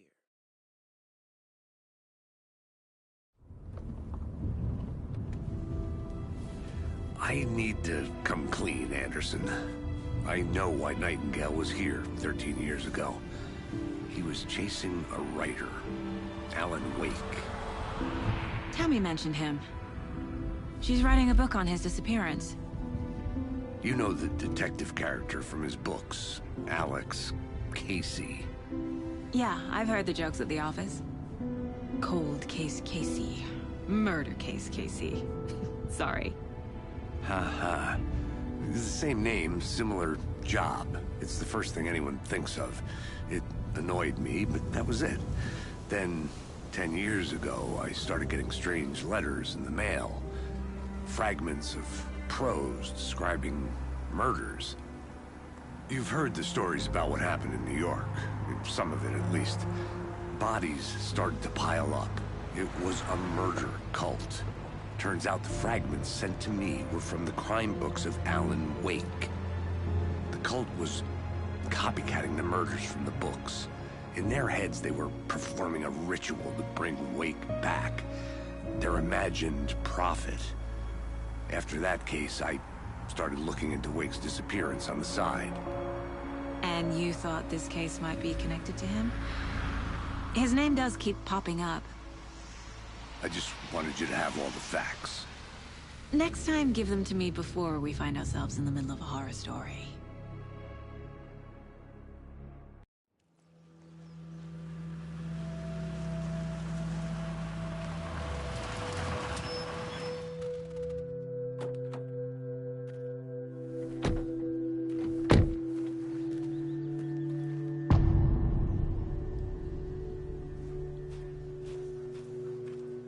The page says Nightingale's in something called an overlap. Need to figure out exactly what that means. I'm happy I'm not in charge of this mess. Thanks. Let's start looking for Nightingale where he was killed. The writer of these pages knows what will happen. Because they're behind this, or because they can see what's coming. Impossible things are happening here. A world operating on different rules. I need to understand this strange logic. To see the clues. To solve the case.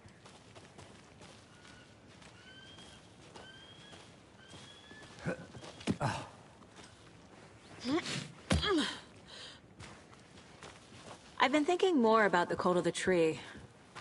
What sort of cult refers to themselves as a cult? In my experience, they don't.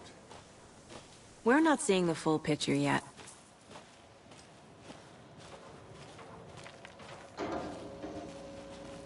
Hey, hello there. How are you folks doing? Those restricted area signs don't do a damn thing, huh?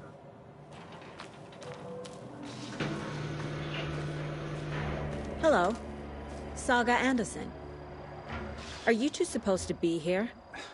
I'm Ilmo Koskela. Fantastic to meet you. And yes, Stephen here hired me to show him through the woods. He's in town on important government business. Fixing this impressive piece of hardware. I work for the FBC, ma'am. I'm authorized to be here. And I bet you two are here about that murder. Nasty stuff. How's it going? How did you hear about the murder, Ilmo? Do you know anything that could help us? People tend to tell me things. The Koskela brothers are kind of a household name around here. Speaking of, if you're looking for some fun, stop by Watery. Just down the road from Bright Falls, there's our Coffee World amusement park. There's sauna ja vihta. And we offer a variety of guided tours, hunting, fishing, hiking, whatever strikes your fancy. You name it, we probably got it. What is this thing? It's just a monitoring station, ma'am. The Federal Bureau of Control checks volcanic activity and air toxicity levels. No need to worry, though. It's mostly for research purposes. That's one gorgeous sweater, Saga. Looks Nordic. I bet a family member made it. My mother made this sweater for me. How do you know? I knew it. My mom used to knit those sweaters for me and my brother. Watery, my hometown, was founded by Finnish immigrants. So between your name and the sweater, I figured your family might be from Finland too. Suomi, Finland. Pulla, Karjalan piirakka. Close. My mom's family is from Sweden originally. I don't know much about them beyond that. The sweater is just something to remember her by. Stephen, we're investigating a murder that occurred nearby. What can you tell me about your bureau? Nothing that isn't classified, I'm afraid. But I don't know anything about a murder. Operations here are run by a different department. I'm just here to make some repairs. The wiring on this thing frays every couple months. Yep, that's the raccoons. They grow real big here with teeth like you wouldn't believe. Can't nor run through a garbage can. Thank you. I need to head out. What the hell is this? What'd you find there, Stephen? Let's get to the murder site, Casey. Just something that shouldn't be here. Clue is my ass.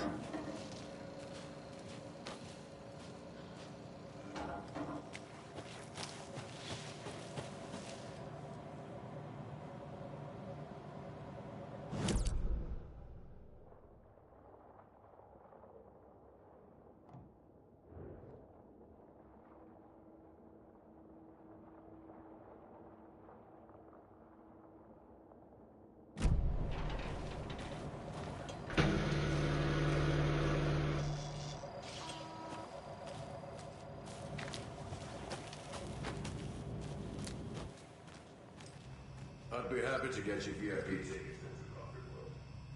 Just say the word. Thanks. But I don't drink coffee. We brew our own beer too. All beer. No, it's all.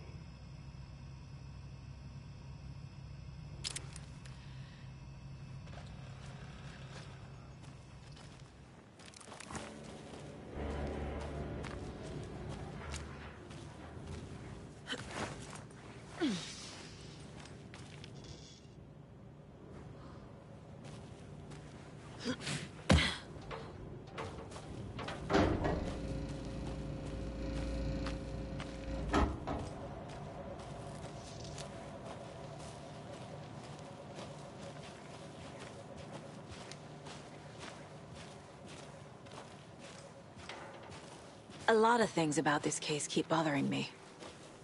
But one thing feels really off. Breaker's disappearance. I don't get the feeling Nightingale was responsible. He was about to give you more of those pages. Something didn't want us to have them? Or was protecting him from Nightingale? Spontaneous combustion? I don't know. Not the kind of disappearance we normally solve.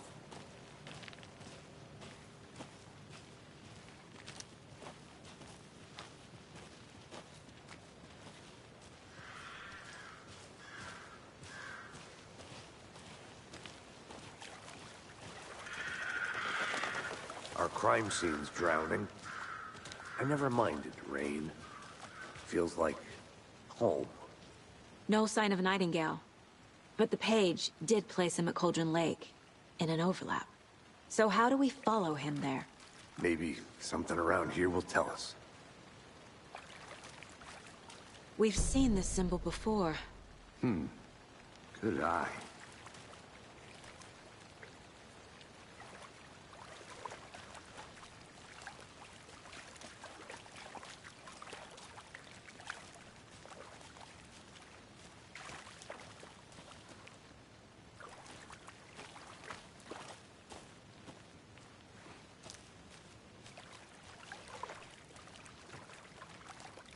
Bare feet.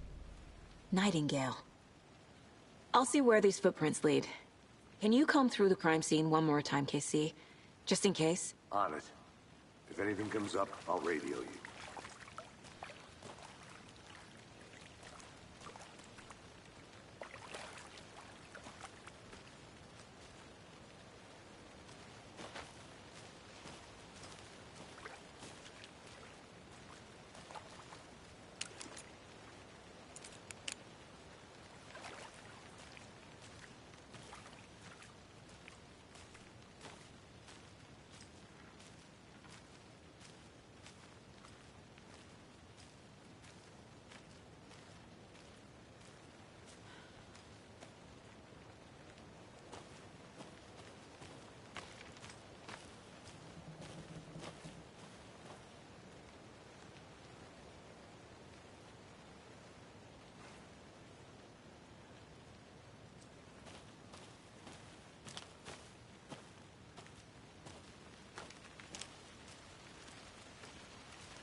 birthday is coming up. I need toy ideas. Toys. She's 14, Casey. Okay, so what do I get her? Get her a book. Something weird and dark. Maybe that'll get her back into reading.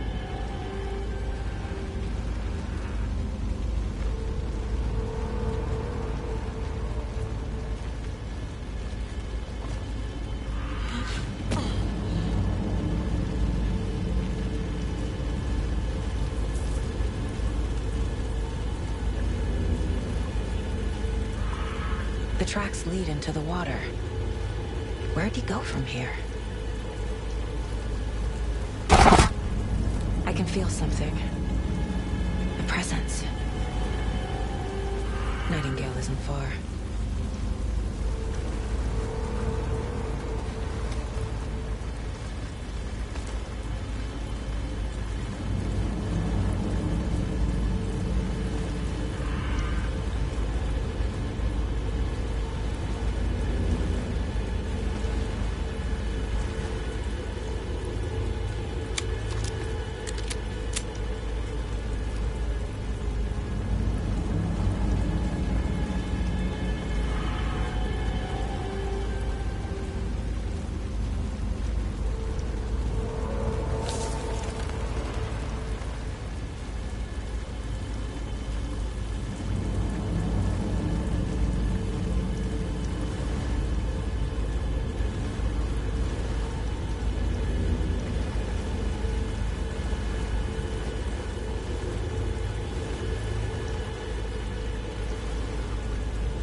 What is that? Seems like it's reacting to the light. These aren't the same tracks that were here before. They're headed into the tree, not out of it.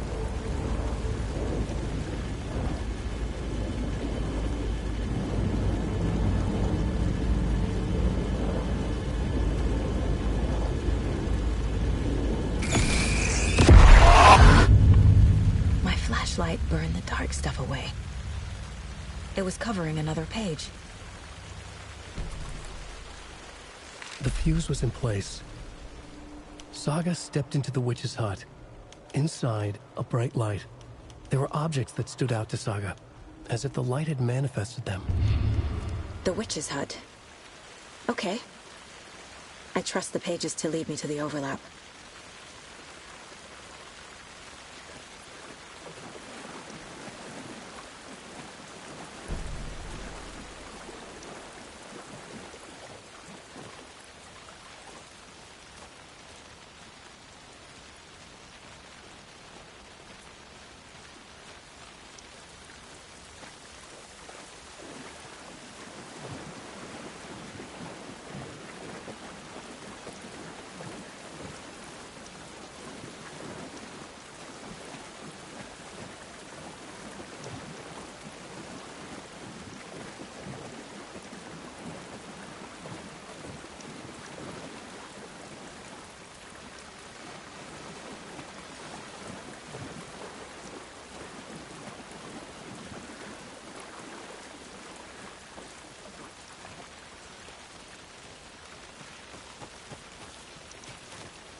This is the witch's hut. Anderson, thought I saw something in the woods. Probably just a deer, but I'm gonna check it out. Okay. I found another page. Following up on a lead. Keep checking in. Roger. This fuse is busted.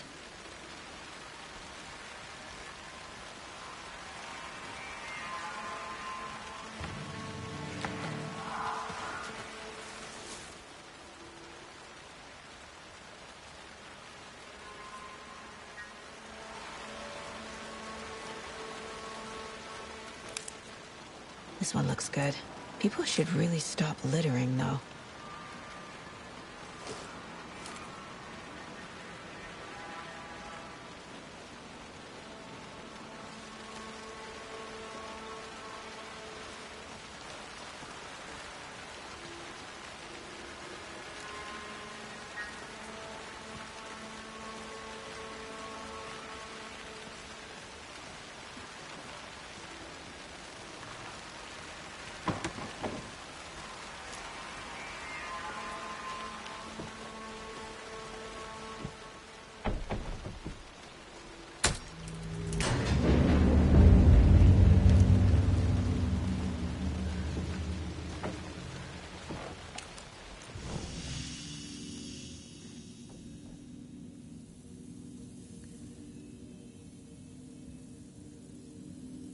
Another page. Making progress. The image of the witch in the sign. Saga addressed the witch. The smudged line on the heart. The second part recited from memory. I brought you the heart, witch. Show me the terror. Saga pushed the heart through the hole in the sign.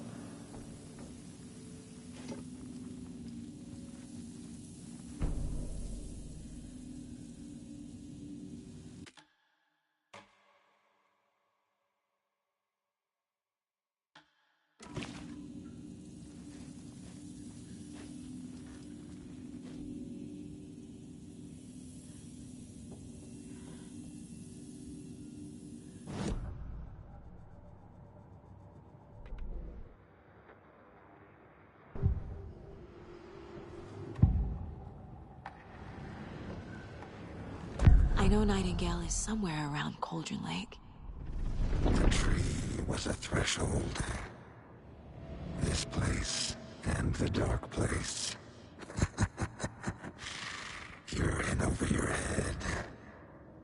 Next stop, Caldera Street Station. The threshold. Like a doorway. Leading to Nightingale. It's somehow connected to a tree. Witch's Ladle?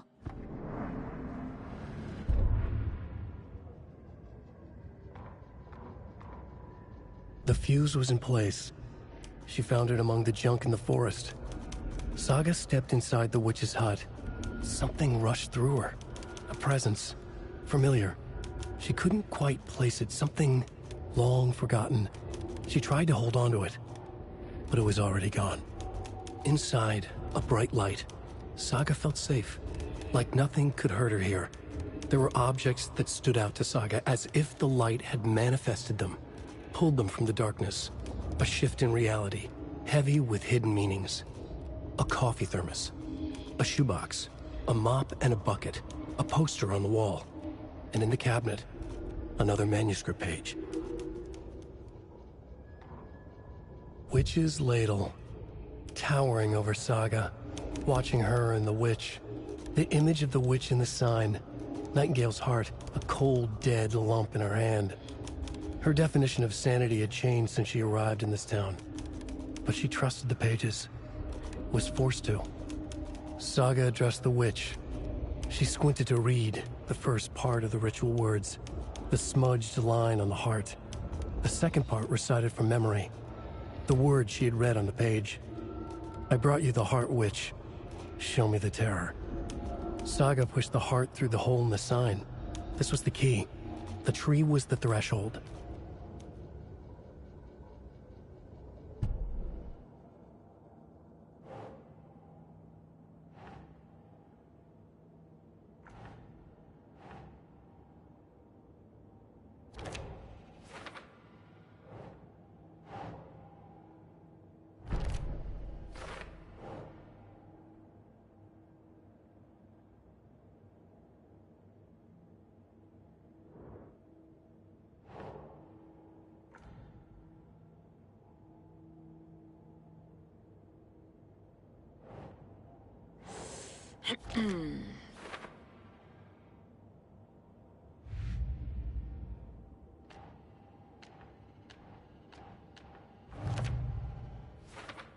Yep.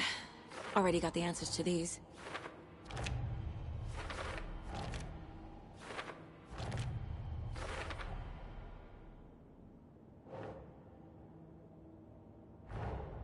The page from the witch's hut seems to be describing some kind of ritual.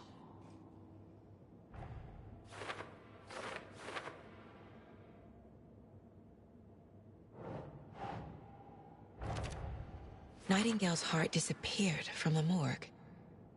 Where is it now?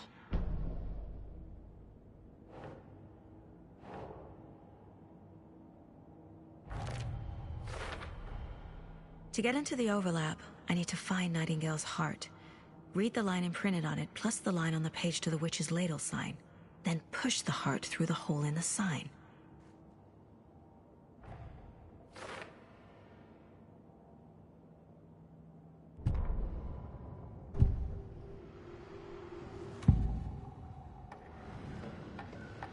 I need Nightingale's heart to get to the overlap.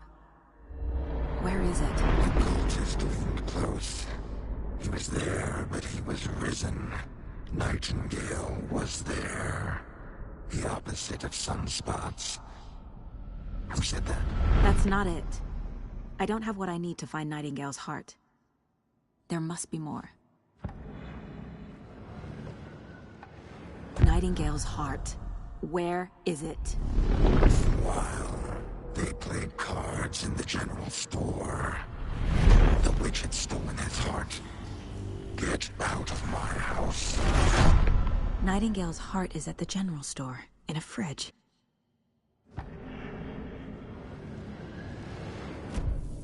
I need to check the general store for the heart. Casey! I'm headed to the general store. I think I know how to get into the overlap. Roger that. I followed some ATV tracks in the woods and got a bit turned around. Did you get lost? I've only been lost once in my life, Anderson. The years I spent with my ex-wife. I'll find my way back, don't you worry about it.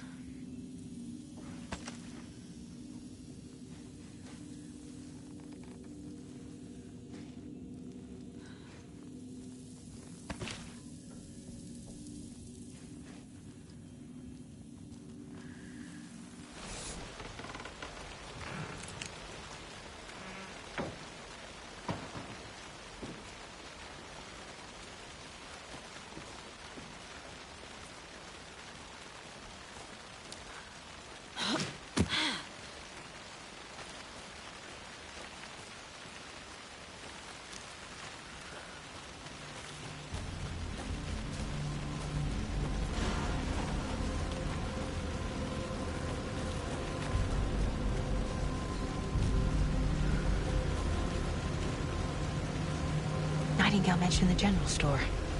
I need to check it out.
Saga edged toward the broken door, her gun ready, flashlight aimed ahead.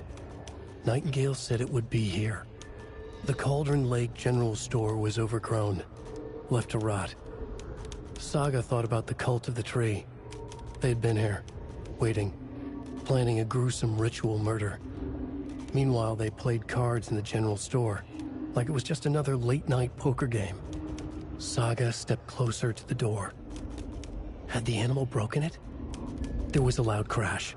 Saga found herself face to face with a cultist, a hulking figure in a raincoat.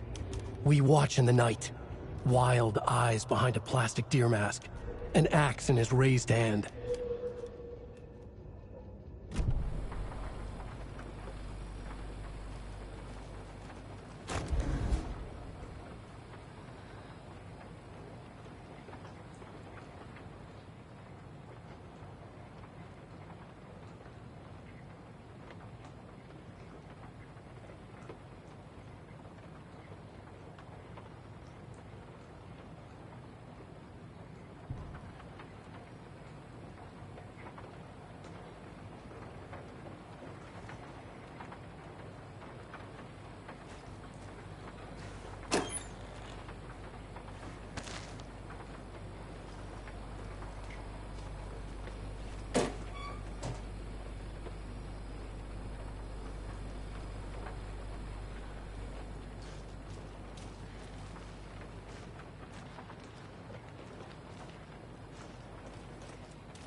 The text on the heart is clearer now.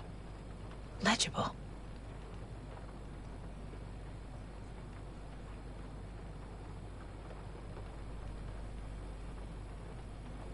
I feel like I recognize this. The fridge. The heart. I knew it would be here. Like I saw it in a dream.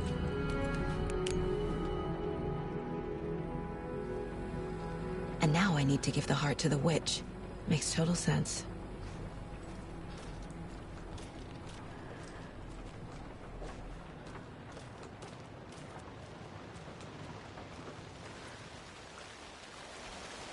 Casey, there are cultists in the area.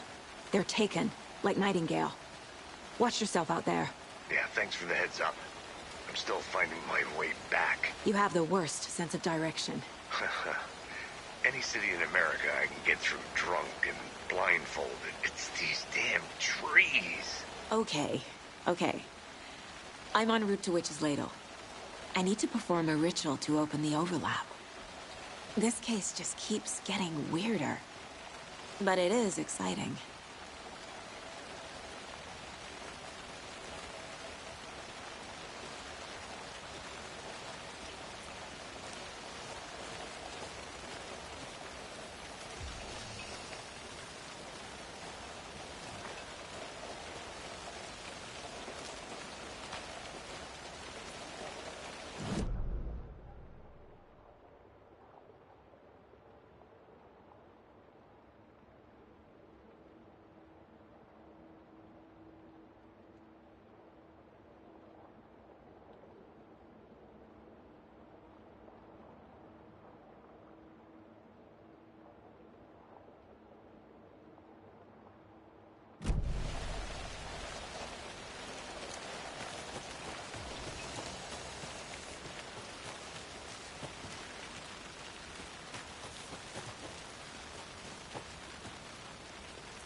With the witch.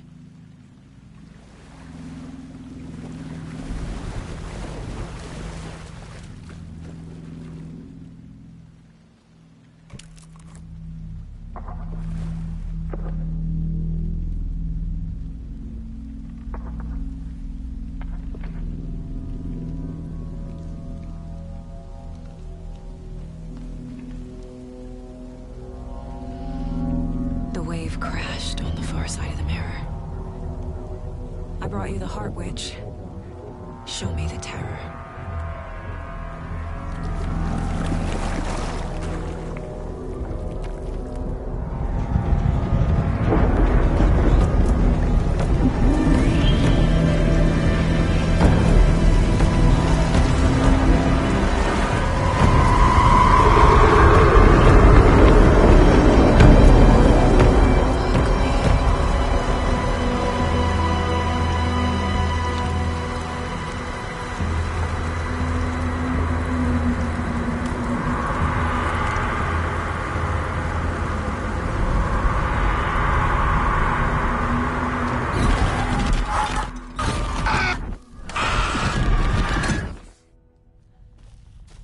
Casey, I think I'm in the overlap. Are you still on your way? Casey! Casey, do you read me? Fuck. Okay, Saga. Going in solo.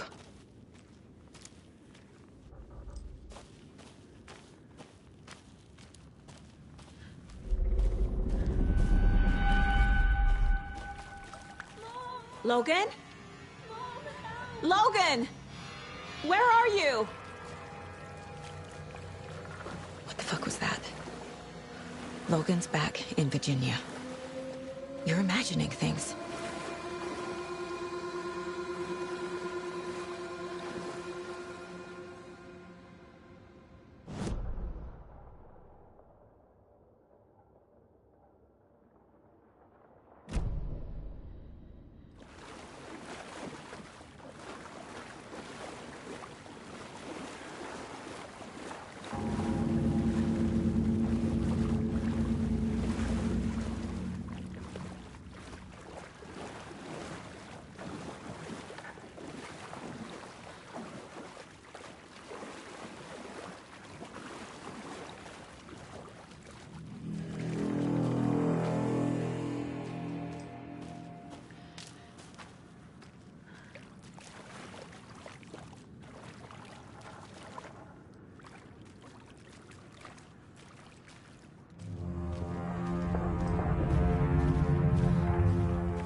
What was that?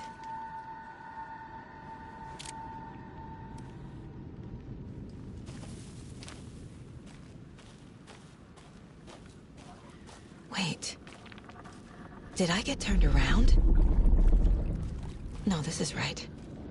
This place is looping. Like a nightmare.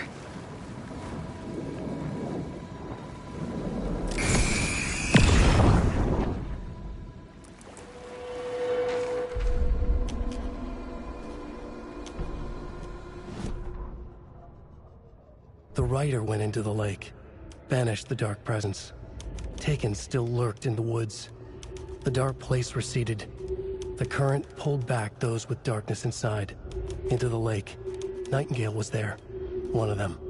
The dark presence, Jagger had taken him. The witch had stolen his heart. They sank beneath the waves. The dark place, wandering in the shadows, muttering to themselves. It's dark. I'm lost. Where am I? Who am I? I can't remember. It's cold. Premium cabins for rent in Bright Falls. Who said that? Can you hear me? I need help. Please. Stop this. What did I do? You must dig it out. Their shape shifted. Echoes of the Rider's dreams. Fading in, fading out. The next story and the story after that. The Rider was writing again.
He's here.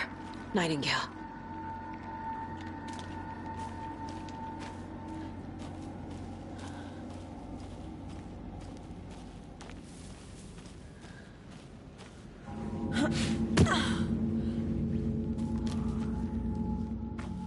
Trapped here. Who escaped? Danger. Who is that? It's like they're coming in over a bad signal.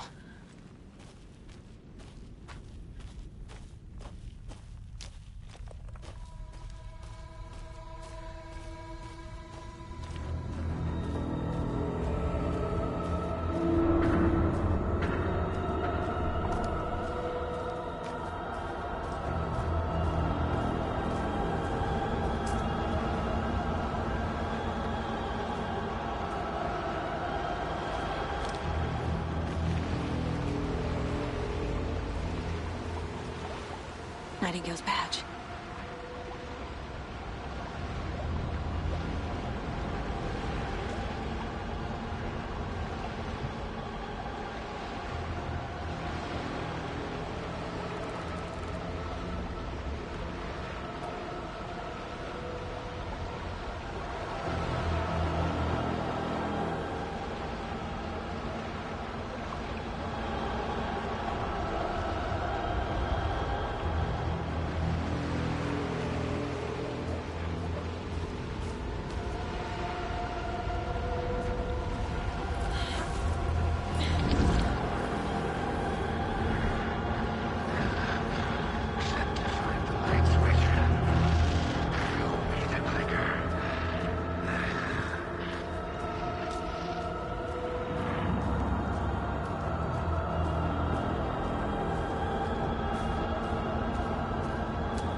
is this?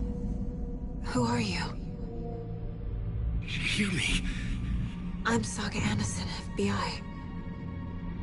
I can hear you. Cauldron Lake. Yes, I'm at Cauldron Lake. Where are you? How to escape. In danger. The Dark Presence. Danger. Thanks. Got it.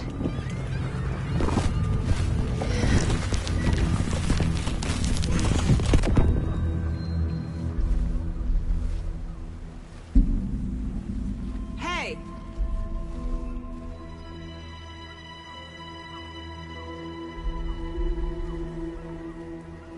Are you okay? No!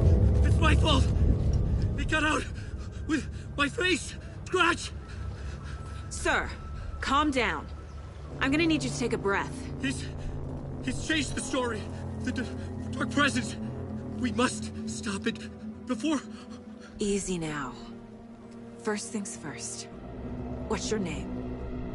My name is Alan Wake. I'm a writer. I've been... Wake?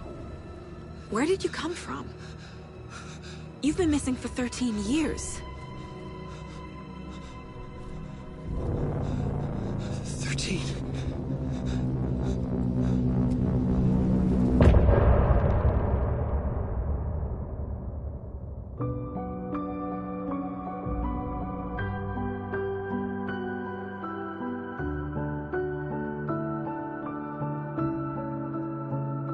In the dark, miles apart, made a promise that I'm coming out alive.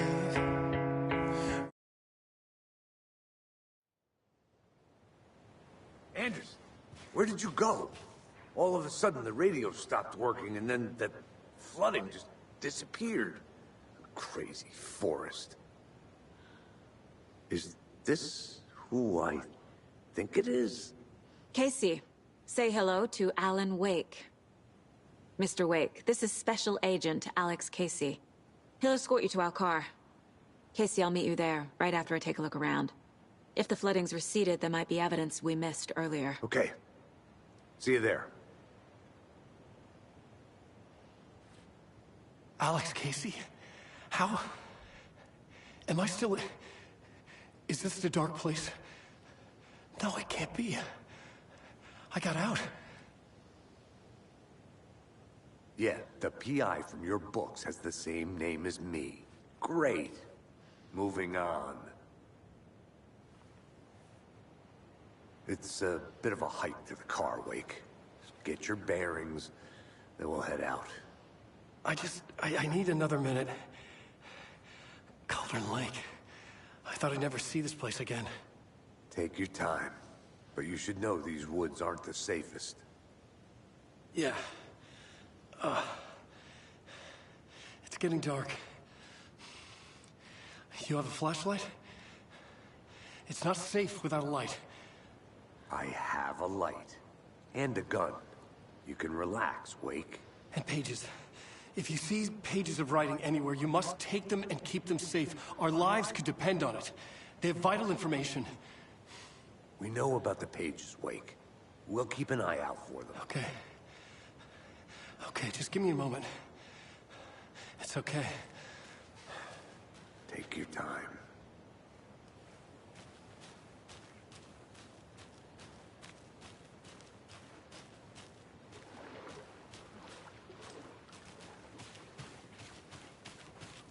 Should look around.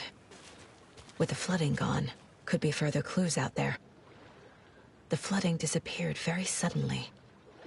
I wonder if there's any connection to the overlap. To Nightingale.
The reality-changing influence of the Dark Place flowed like water flowed, like fear flowed, down the path of least resistance, eroding the weak spots until they cracked. In places where reality was more yielding, where story told and retold, imagination sparked and fear ignited again and again, had softened the walls of reality. Sites of violence and tragedy, where truth was laced with fiction, where a work of art proposed an alternative narrative, something people could suspect to be true, something people felt strongly about, something they feared. The stronger the connection between the belief and emotional response, the better. The darker, the better. A ghost of a witch ripping a man's heart from his chest. Two brothers murdering the neighbors and hiding their bodies in a well. A young woman haunting the flooded bunker where she drowned. Bedtime stories, folktales, urban legends connected to a specific place. These were the sites where the overlaps came to be.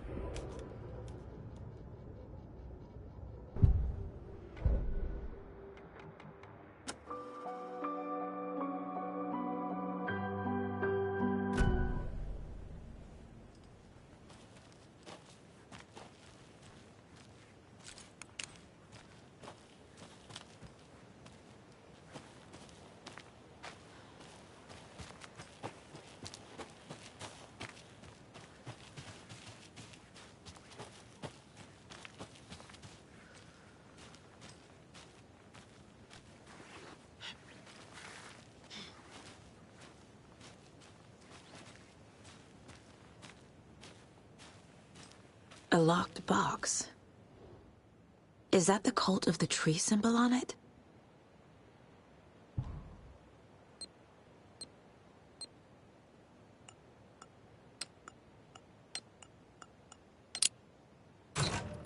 Notes and ammo. Looks like they're tools of the trade.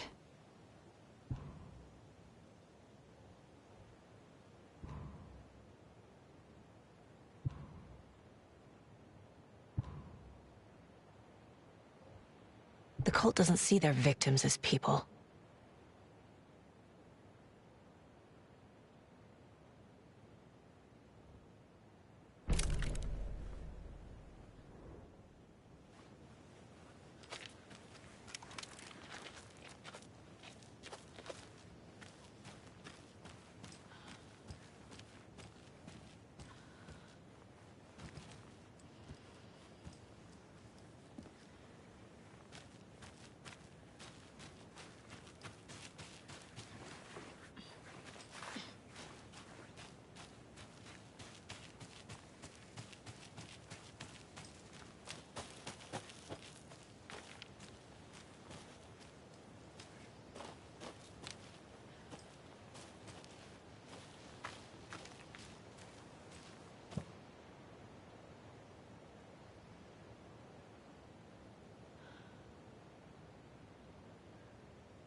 Maybe I should call David, see how Logan's doing. They're fine, Anderson. What's got you so worried? I just feel bad being gone so long. I've never taken a case this far from them. They can manage without you for a few days.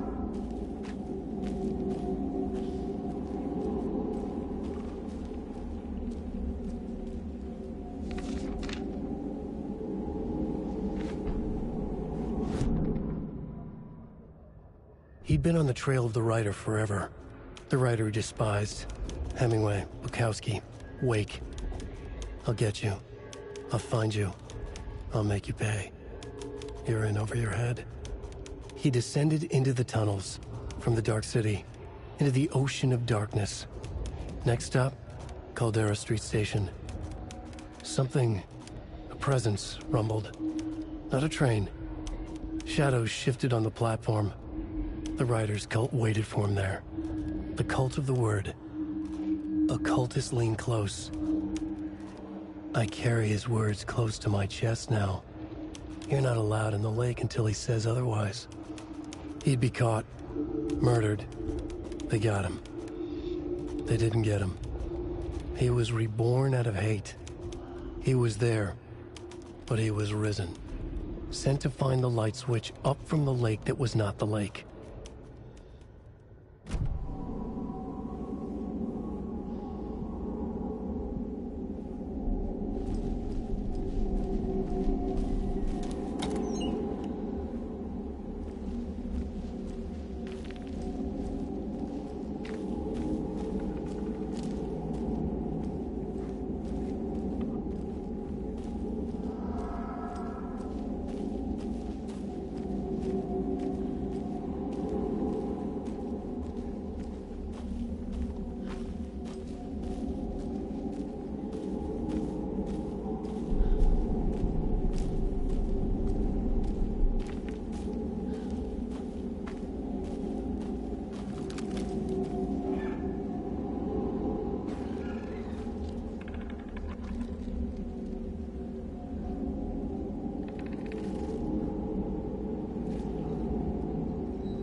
Back at Witch's Ladle, Saga pointed the flashlight at the strange, dark substance. The same substance Nightingale had left at the morgue. There was something hidden under it. She strained to see. The opposite of sunspots in her eyes. Blacker than black. Suddenly a change. The light reacted to the substance. A feedback loop, surging up her arm. Saga squeezed the flashlight, willing it to penetrate the dark matter. Burn it away.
There's something written here.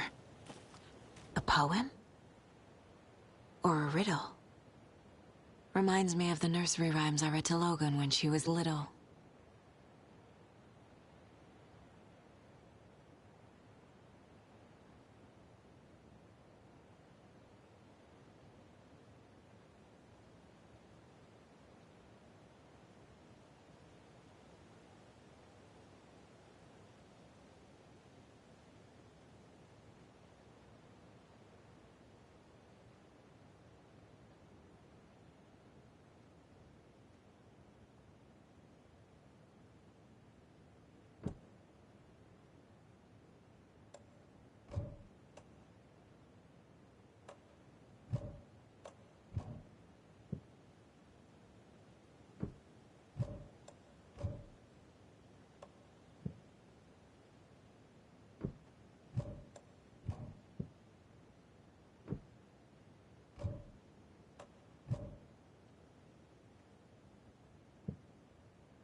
A little clothespin doll.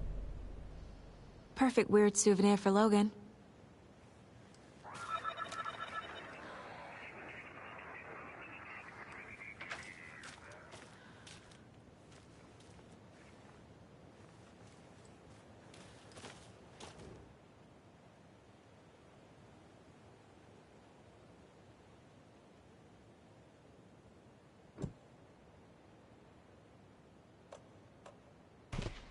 Doesn't make sense.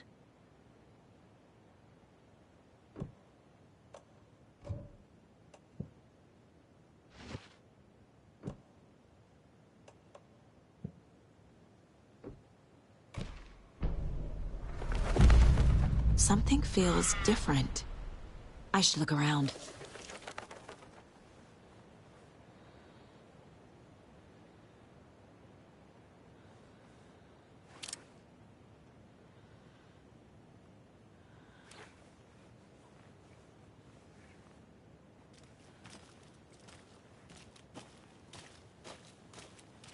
A charm. Cute. It'll go great on the bracelet Logan made for me. Huh. That was strange. Gotta keep an eye out for more of these rhymes.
Children in Bright Falls all grew up hearing stories about the cult of the tree. Feral maniacs living in the woods. Satanists chanting, "We watch in the night," as they perform blood sacrifices in the forests. Or things not quite human lurking in the dark. There were many versions of the story, but they all shared one important element. Danger in the dark, in the woods. Somewhere among all the urban legends lay a secret truth. The real identity of the cultists prowling in the woods. Real faces hid behind the masks. Real hands held the knives. Real people fulfilling a grim purpose. The forest was not safe. People were right to keep their children away from the trees.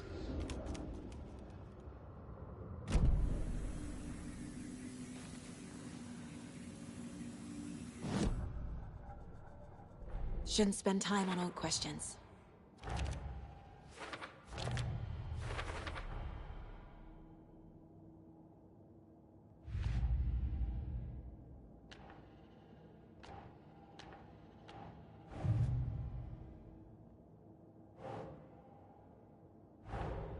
Creepy dolls.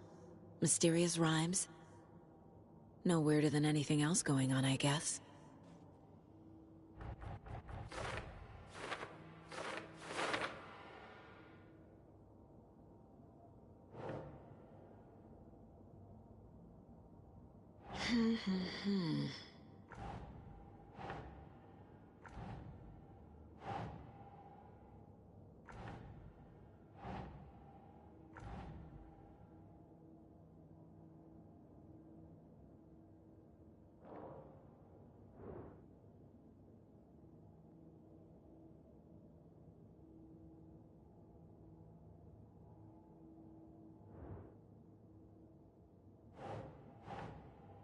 Sure.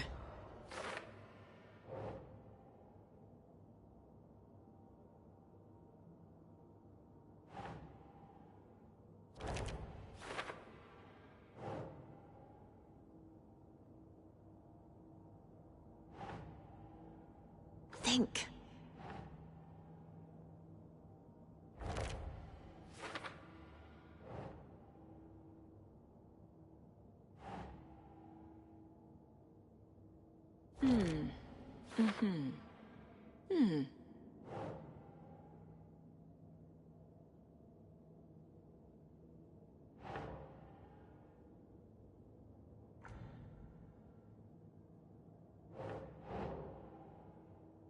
Oh.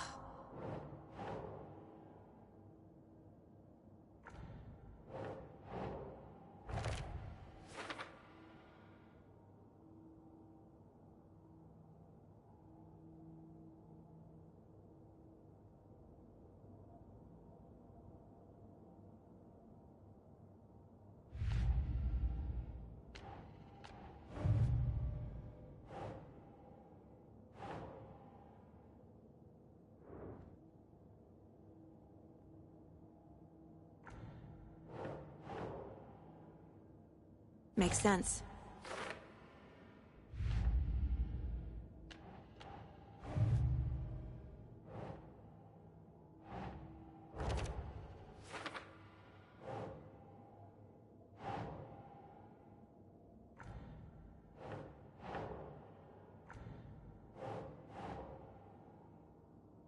Nope.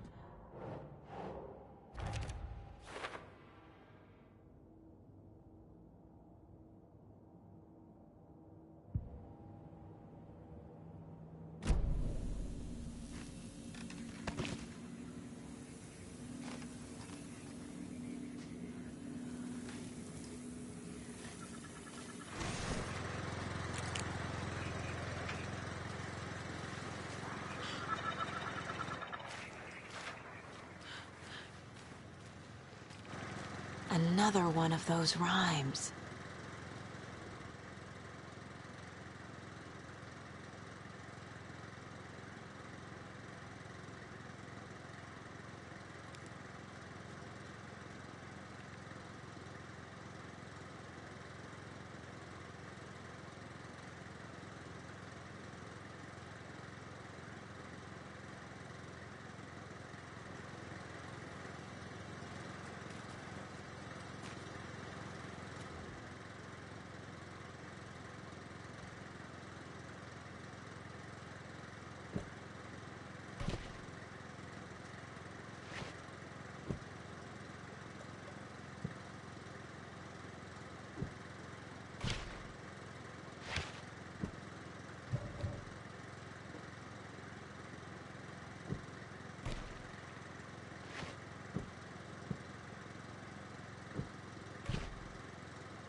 There's a rhyme over here.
I feel bad for these guys.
Another one of those lunch boxes.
An overlap of the Dark Place needed a push from both directions to manifest itself. Reality in our world eroded by repeated Dark lore tied to a location, and a counterpoint, a work of art, a horror narrative crafted in the depths of the Dark Place, connecting to the story on the other side to reach out through the weakened veil. A story of a lawman whose heart was cut out of his chest. 2 corrupt men killed by their own twisted ambition. A haunted old woman drowned in a bathtub. Twisted reflections on the other side of the mirror. Arcs stabbing through realities, amplifying the influence of the dark place. These elements working in conjunction made a trickle that became a torrent, a wormhole, a vortex, and the art, the map, became the nightmare territory where the dark place encroached on our reality, a blanket over it, where they all overlapped, causing reality to twist and loop like a bad dream, remolding anything and anyone within its dark horror design.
Nah.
I have a weird feeling something's changed.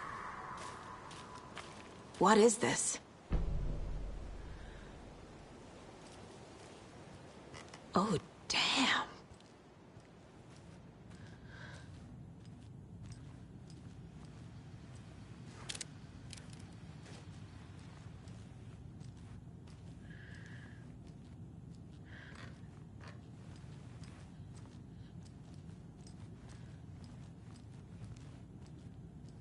Oh, shit. Another charm for my bracelet.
We've reached the car, Anderson. How's it going down there? I think I'm done here.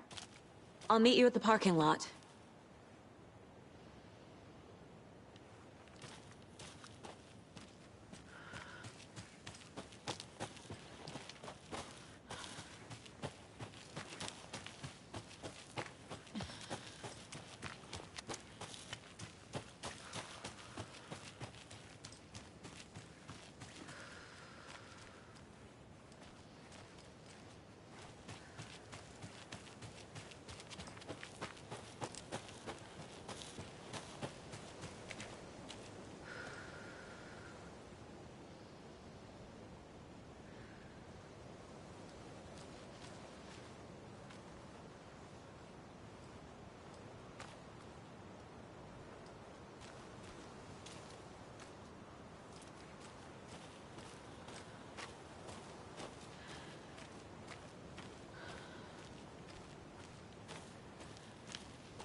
Another Alex Casey lunchbox?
I need bolt cutters.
You ready to go?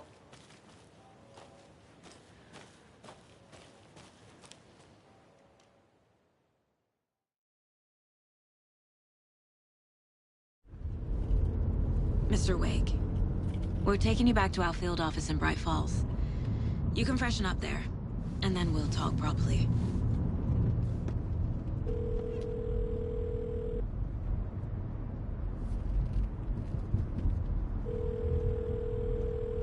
Hey, Mom. Before you say anything, I'm totally fine. Don't freak out. Dad shouldn't have even texted you. Logan? No one texted me. What's going on? I'm totally fine. I slipped, that's all. God, it's not the end of the world. Put your father on the phone. Okay. Dad, it's Mom. Don't worry, hon. Logan slipped in the shower and bumped her head. She has a slight concussion, but I'm keeping an eye on her. Lucky I heard her fall. She could have drowned. Jesus, David. Why didn't you call? I tried. It didn't go through. She's fine, really. But what about you? You sound stressed. No, it's, just weird case, that's all. Well, if you need a hint, my years of board game victories tell me Colonel Mustard did it. I'll keep an eye out for him. Love you, Dave. Love you too, honey. Want to say bye to Logan? Just tell her I love her. Bye for now.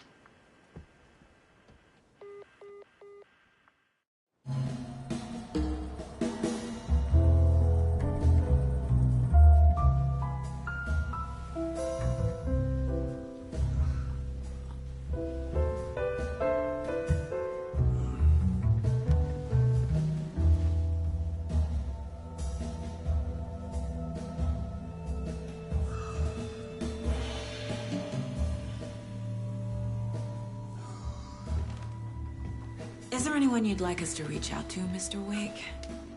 You've been gone a long time. No.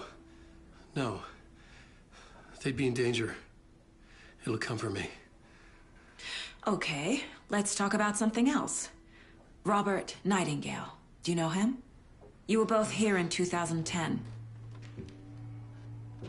The Dark Presence got him back then. That's the last time I saw him. 13 years. Fuck me. Tell us about the pages. You had what looks like a title page with you. Return. Is this the name of the story on these pages? The writer's name has been scratched out pretty violently, but your name can still be made out underneath. Scratched out. Yeah. Scratch.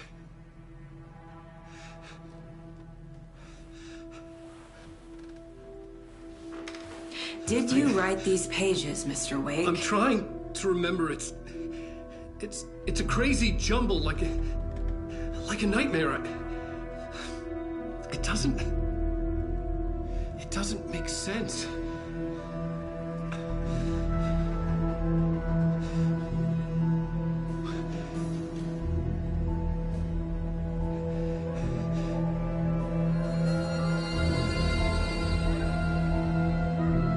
I remember.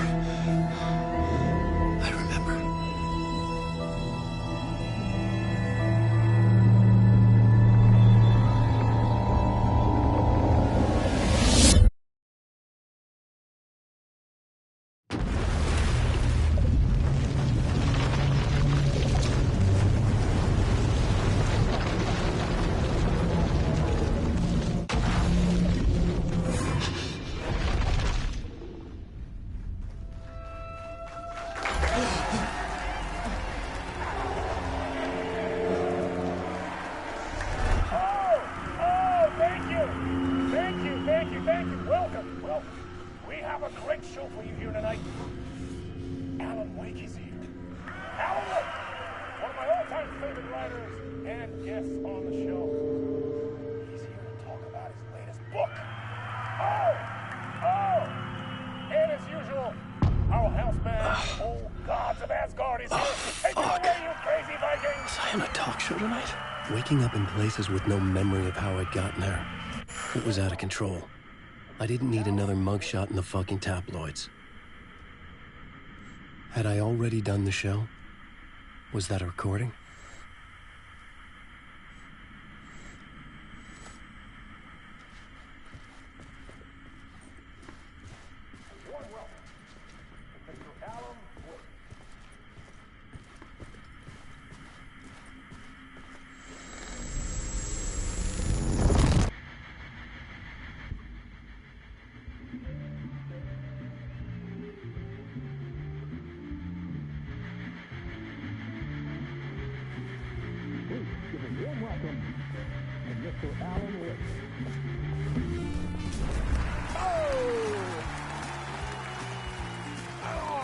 Good to see you, Alan.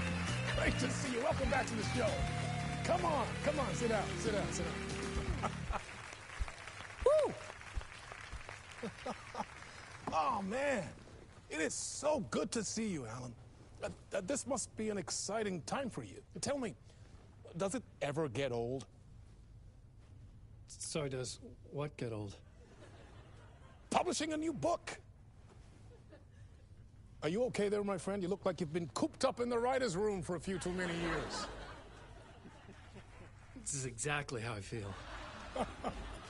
You know, I've waited so long to get my hands on the sequel to Departure. You left us on quite the cliffhanger.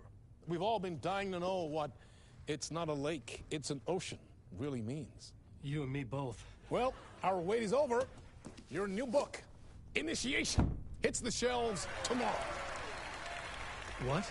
That's exactly what every reader will be asking. This book is mind-bending. It's so cerebral. I mean, how would you describe it? An auto-fictional thought experiment? A horror story? A postmodern detective story? Wait. This isn't right. I haven't written anything. He's so humble. Okay, you got me. Good prank, very funny. But yeah, sad to say, I've not written this. I'd remember if I'd written a book, right? Or maybe it was written by your evil double. Well played, man! That is spot on! Playing the role here. Pretending the world of the book overlaps our own. That's very meta indeed. You see, Initiation tells the story of a fictional writer named Alan Wake, who is trapped in a nightmare, desperately trying to find the manuscript of a novel he has forgotten he has written. The book is set in New York, but it might not be New York at all. He is tormented by his dark doppelganger and guided by visions of a fictional detective he has written. That's right, Alex Casey is in this book as well. I guess we'll just keep doing this the whole show. The joke's on me. But isn't that what you sign up for with autofiction? No, but seriously, I found the structure of the reality you build in the book fascinating. It reminded me of The Matrix. I mean, the writer is physically in his writer's room, trapped there, and he projects himself out to this dark dream of New York through the story he is writing. Like astral projection. Did I get that right? Yeah, that's exactly right. Go on. I should be taking notes here. This is great stuff. Notes to that other Alan Wake in that room writing this as we speak? Are we all in your story, Alan? Wow. No, I wish you every success with your new book, Alan. I hope it's as successful as your best-selling Alex Casey series. Initiation hits the shelves tomorrow. After this, I'm sure we'll all be eagerly awaiting the culmination of this hero's journey trilogy of yours. A book called Return, perhaps. Man, thank you for one of the strangest interviews of my entire career, Alan. all this talk of meta-narratives. I'm expecting to disappear once this scene ends.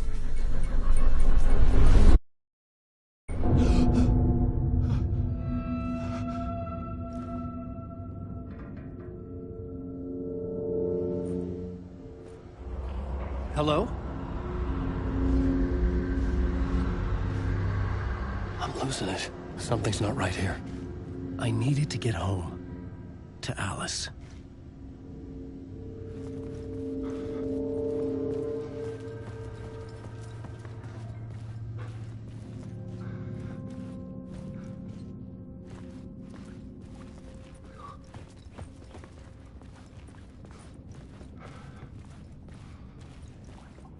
What the hell was that interview? Some kind of joke? Initiation? I never wrote a book called Initiation. This felt like a bad dream. Could make a good horror story.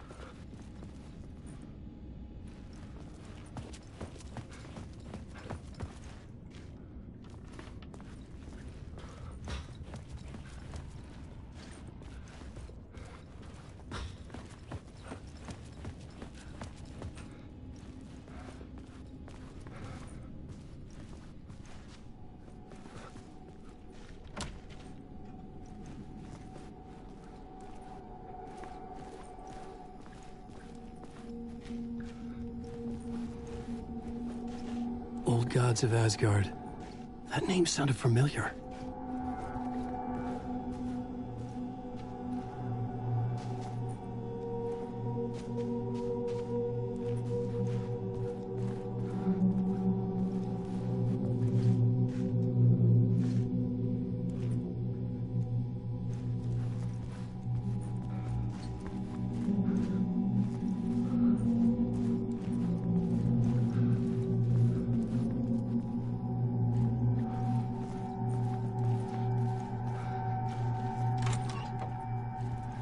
I was a mess. I had never heard of this talk show or Mr. Door before. None of it felt right. Was I losing my mind?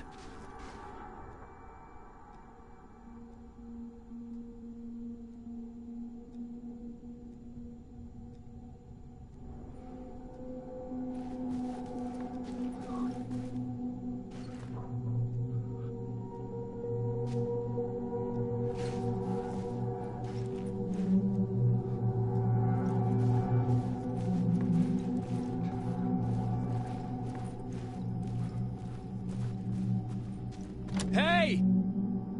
I think I've been locked in! Anybody? Fuck. Now I have to find the code myself. Great.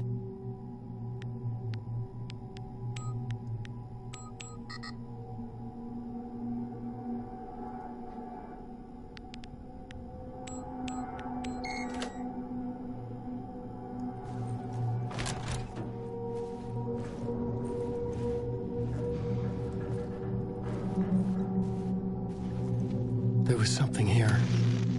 A broken transmission I couldn't quite make out. What was that? A message? Impossible to say.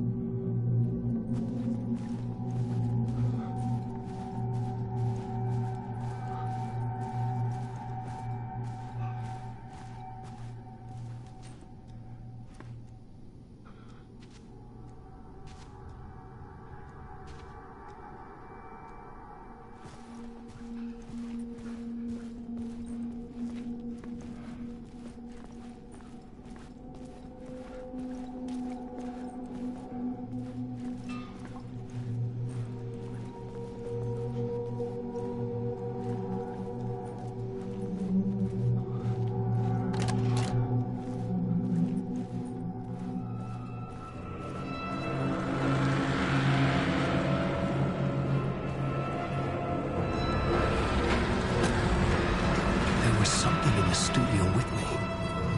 I had to get out.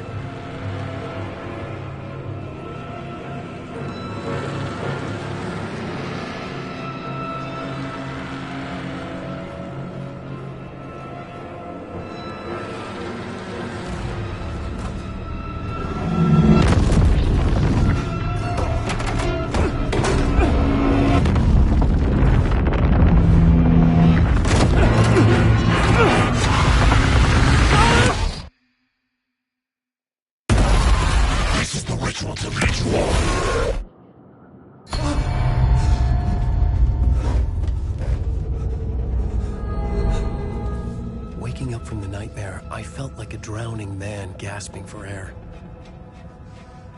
This place felt familiar. A ghost of a memory surfaced, about riding here for countless days.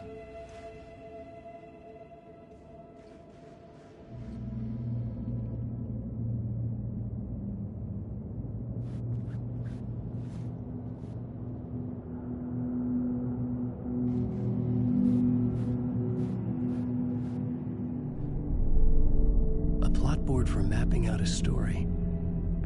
On the index cards, the nightmare that just happened to me. A summary of the story so far. But other notes as well. Warnings. I had written them. I couldn't remember what it all meant. The name Scratch filled me with dread. I could trust these words. I had to act on them. You must write to escape.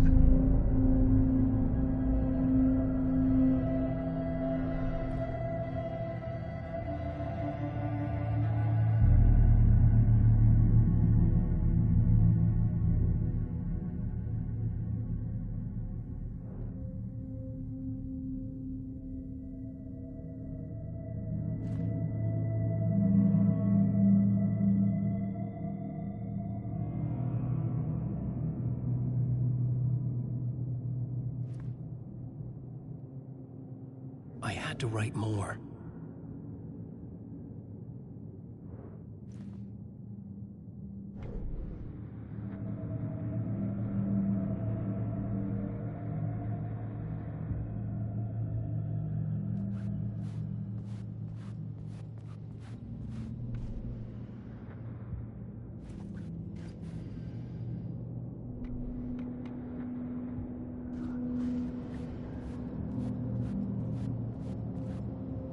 I couldn't leave. This wasn't the way out.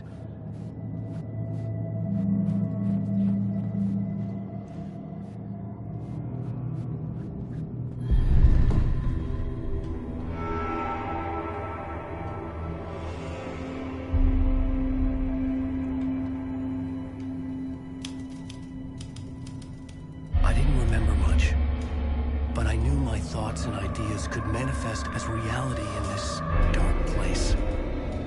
I'd use my writing to project myself out of this room, like a deep sea diver to go deeper and explore the depths of this prison for a way out.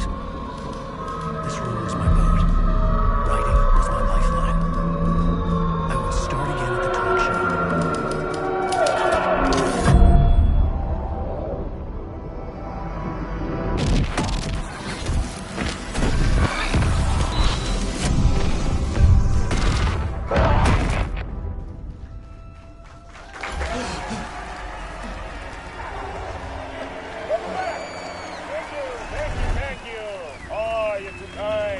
Welcome back. We have a great show for you here tonight. We'll treat all you Alex Casey fans out there.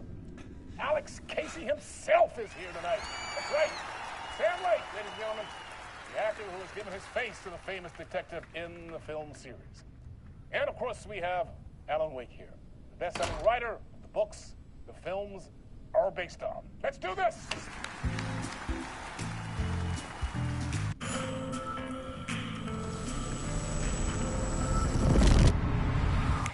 Welcome back to the show.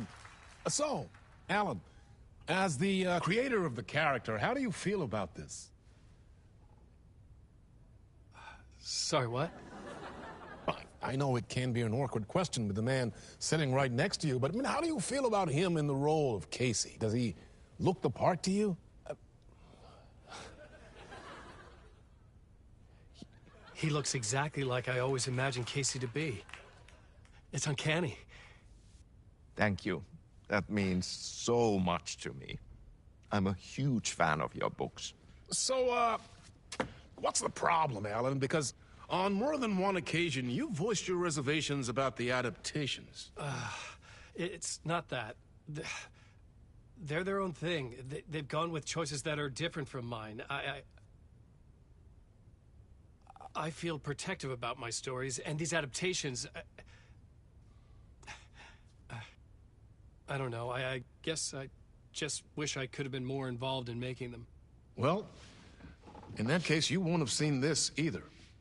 We have a clip from the new film, Murder Case Casey. Should we roll it, or do you want to say something first, Sam? Nah, just roll it.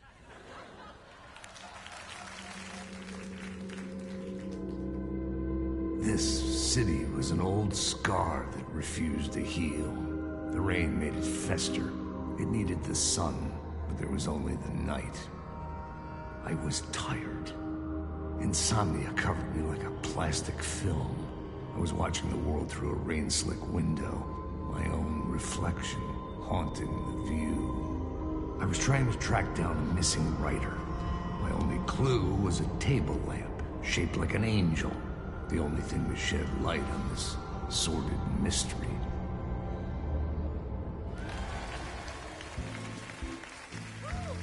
That's great! Murder Case Casey! Great job, Sam. Very exciting and very meta. I'm looking forward to seeing more.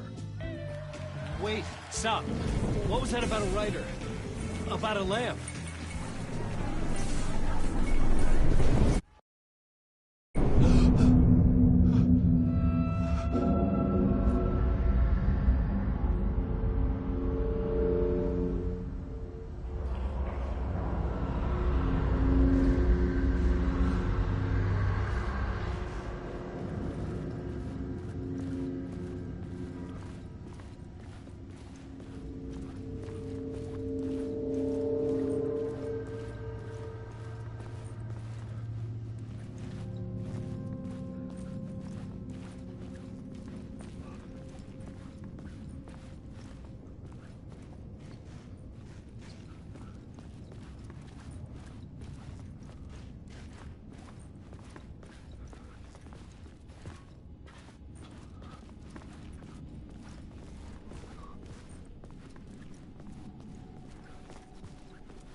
Hello?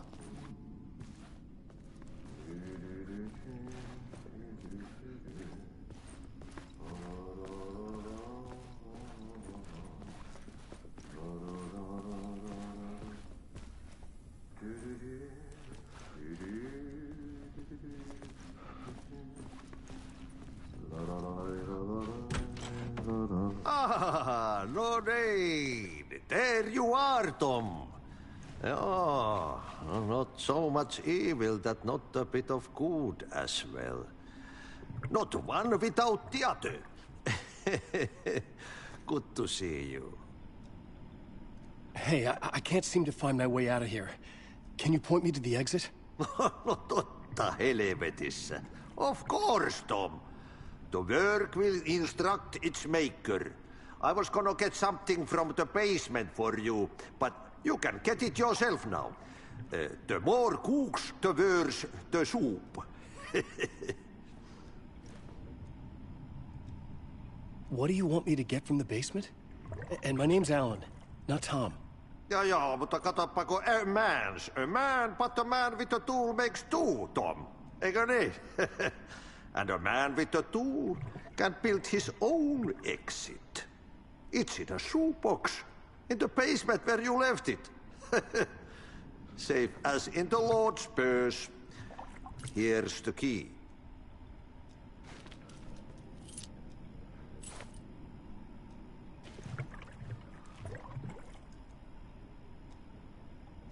Have we met before? Are you trapped in the dark place too? You remember Ahti, the janitor. You can't be lost if you don't worry about where you are headed. So don't worry, Tom. The sun will shine even into a heap of twigs. Just remember to turn on the lights. It won't take long when you get to work. I've been trying to find a way to escape the dark place. Any suggestions? He who mouths about his troubles is the prisoner of his troubles. It's not easy to get out. But don't you worry, Tom. The home is still there where the heart is. I often think about it when I mop the floor and look into the puddle. Water is the memory of the world. Water finds its way. The janitor was a bit out there, but still a friendly face. I had to trust the basement would get me out of here.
show host? Good evening. A writer trapped in a dream world attempts to write a story to shape reality around him and escape. He is beset by visions leaking in from realities beyond his own. He uses those visions as inspiration for his stories, in hopes of giving them power, to make them come true. Us, Hidden Few, know that ultimately he will succeed. But before that, many of his stories collapse back into the stuff that dreams are made of, to remain as they began, works of fiction. And yet, maybe there is a gleam of truth to be unearthed from these tales. Rare glimpse into the unseen realities beyond our own, offering us intriguing avenues of contemplation as they transpire in Night Springs.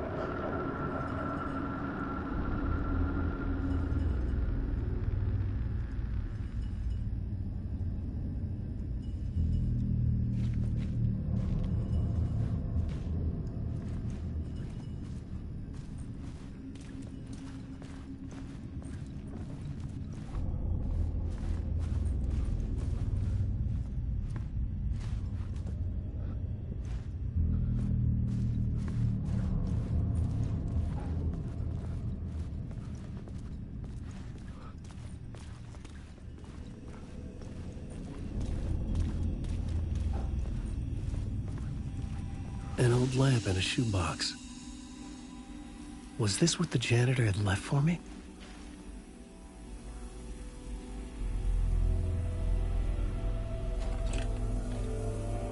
The lamp felt significant. A tool for bringing light to the darkness.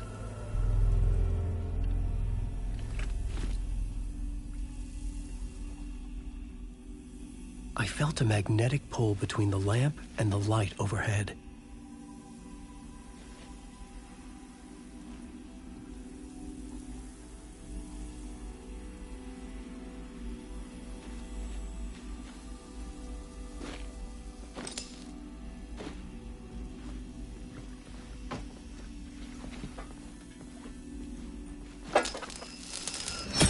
Whoa! When the light jumped into my lamp, the whole room changed, like something in a dream. Opening a way forward, the lamp was humming. The bulb glowed. It held the light now.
I felt another surge from the lamp.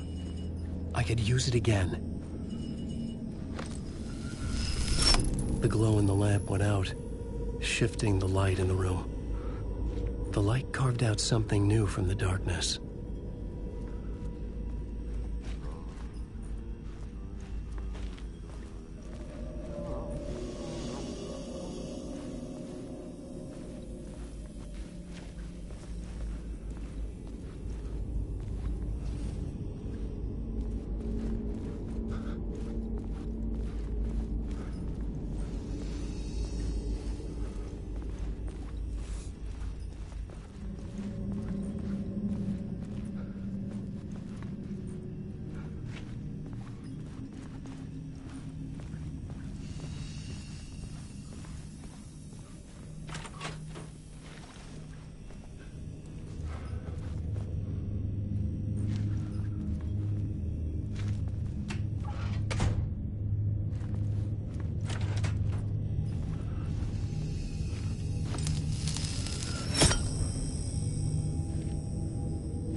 I needed to find another way out.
Place wants to drown me. I'm losing myself. I have to fight it. I have to remember. The clicker. The light switch. I lost it. But I have the lamp now. The lamp the switch was cut from. This place is a nightmare. Not real, and yet more real than anything. The danger and the horror are real. It feeds off my mind. Twisting whatever it takes into psychotic reality. I'm trapped here. I write to escape. I've tried this many times, written countless stories, forgotten how many. I keep failing, but I must keep trying. I use the story to dive deeper. Every word I write is a step forward on this spiral in the darkness. I dive to the body to find the answer, the map, the key, the compass. It's combined to form a door leading out. But how do you open a door that's not a door? At the bottom of an ocean that's not an ocean, and a lake that's not a lake.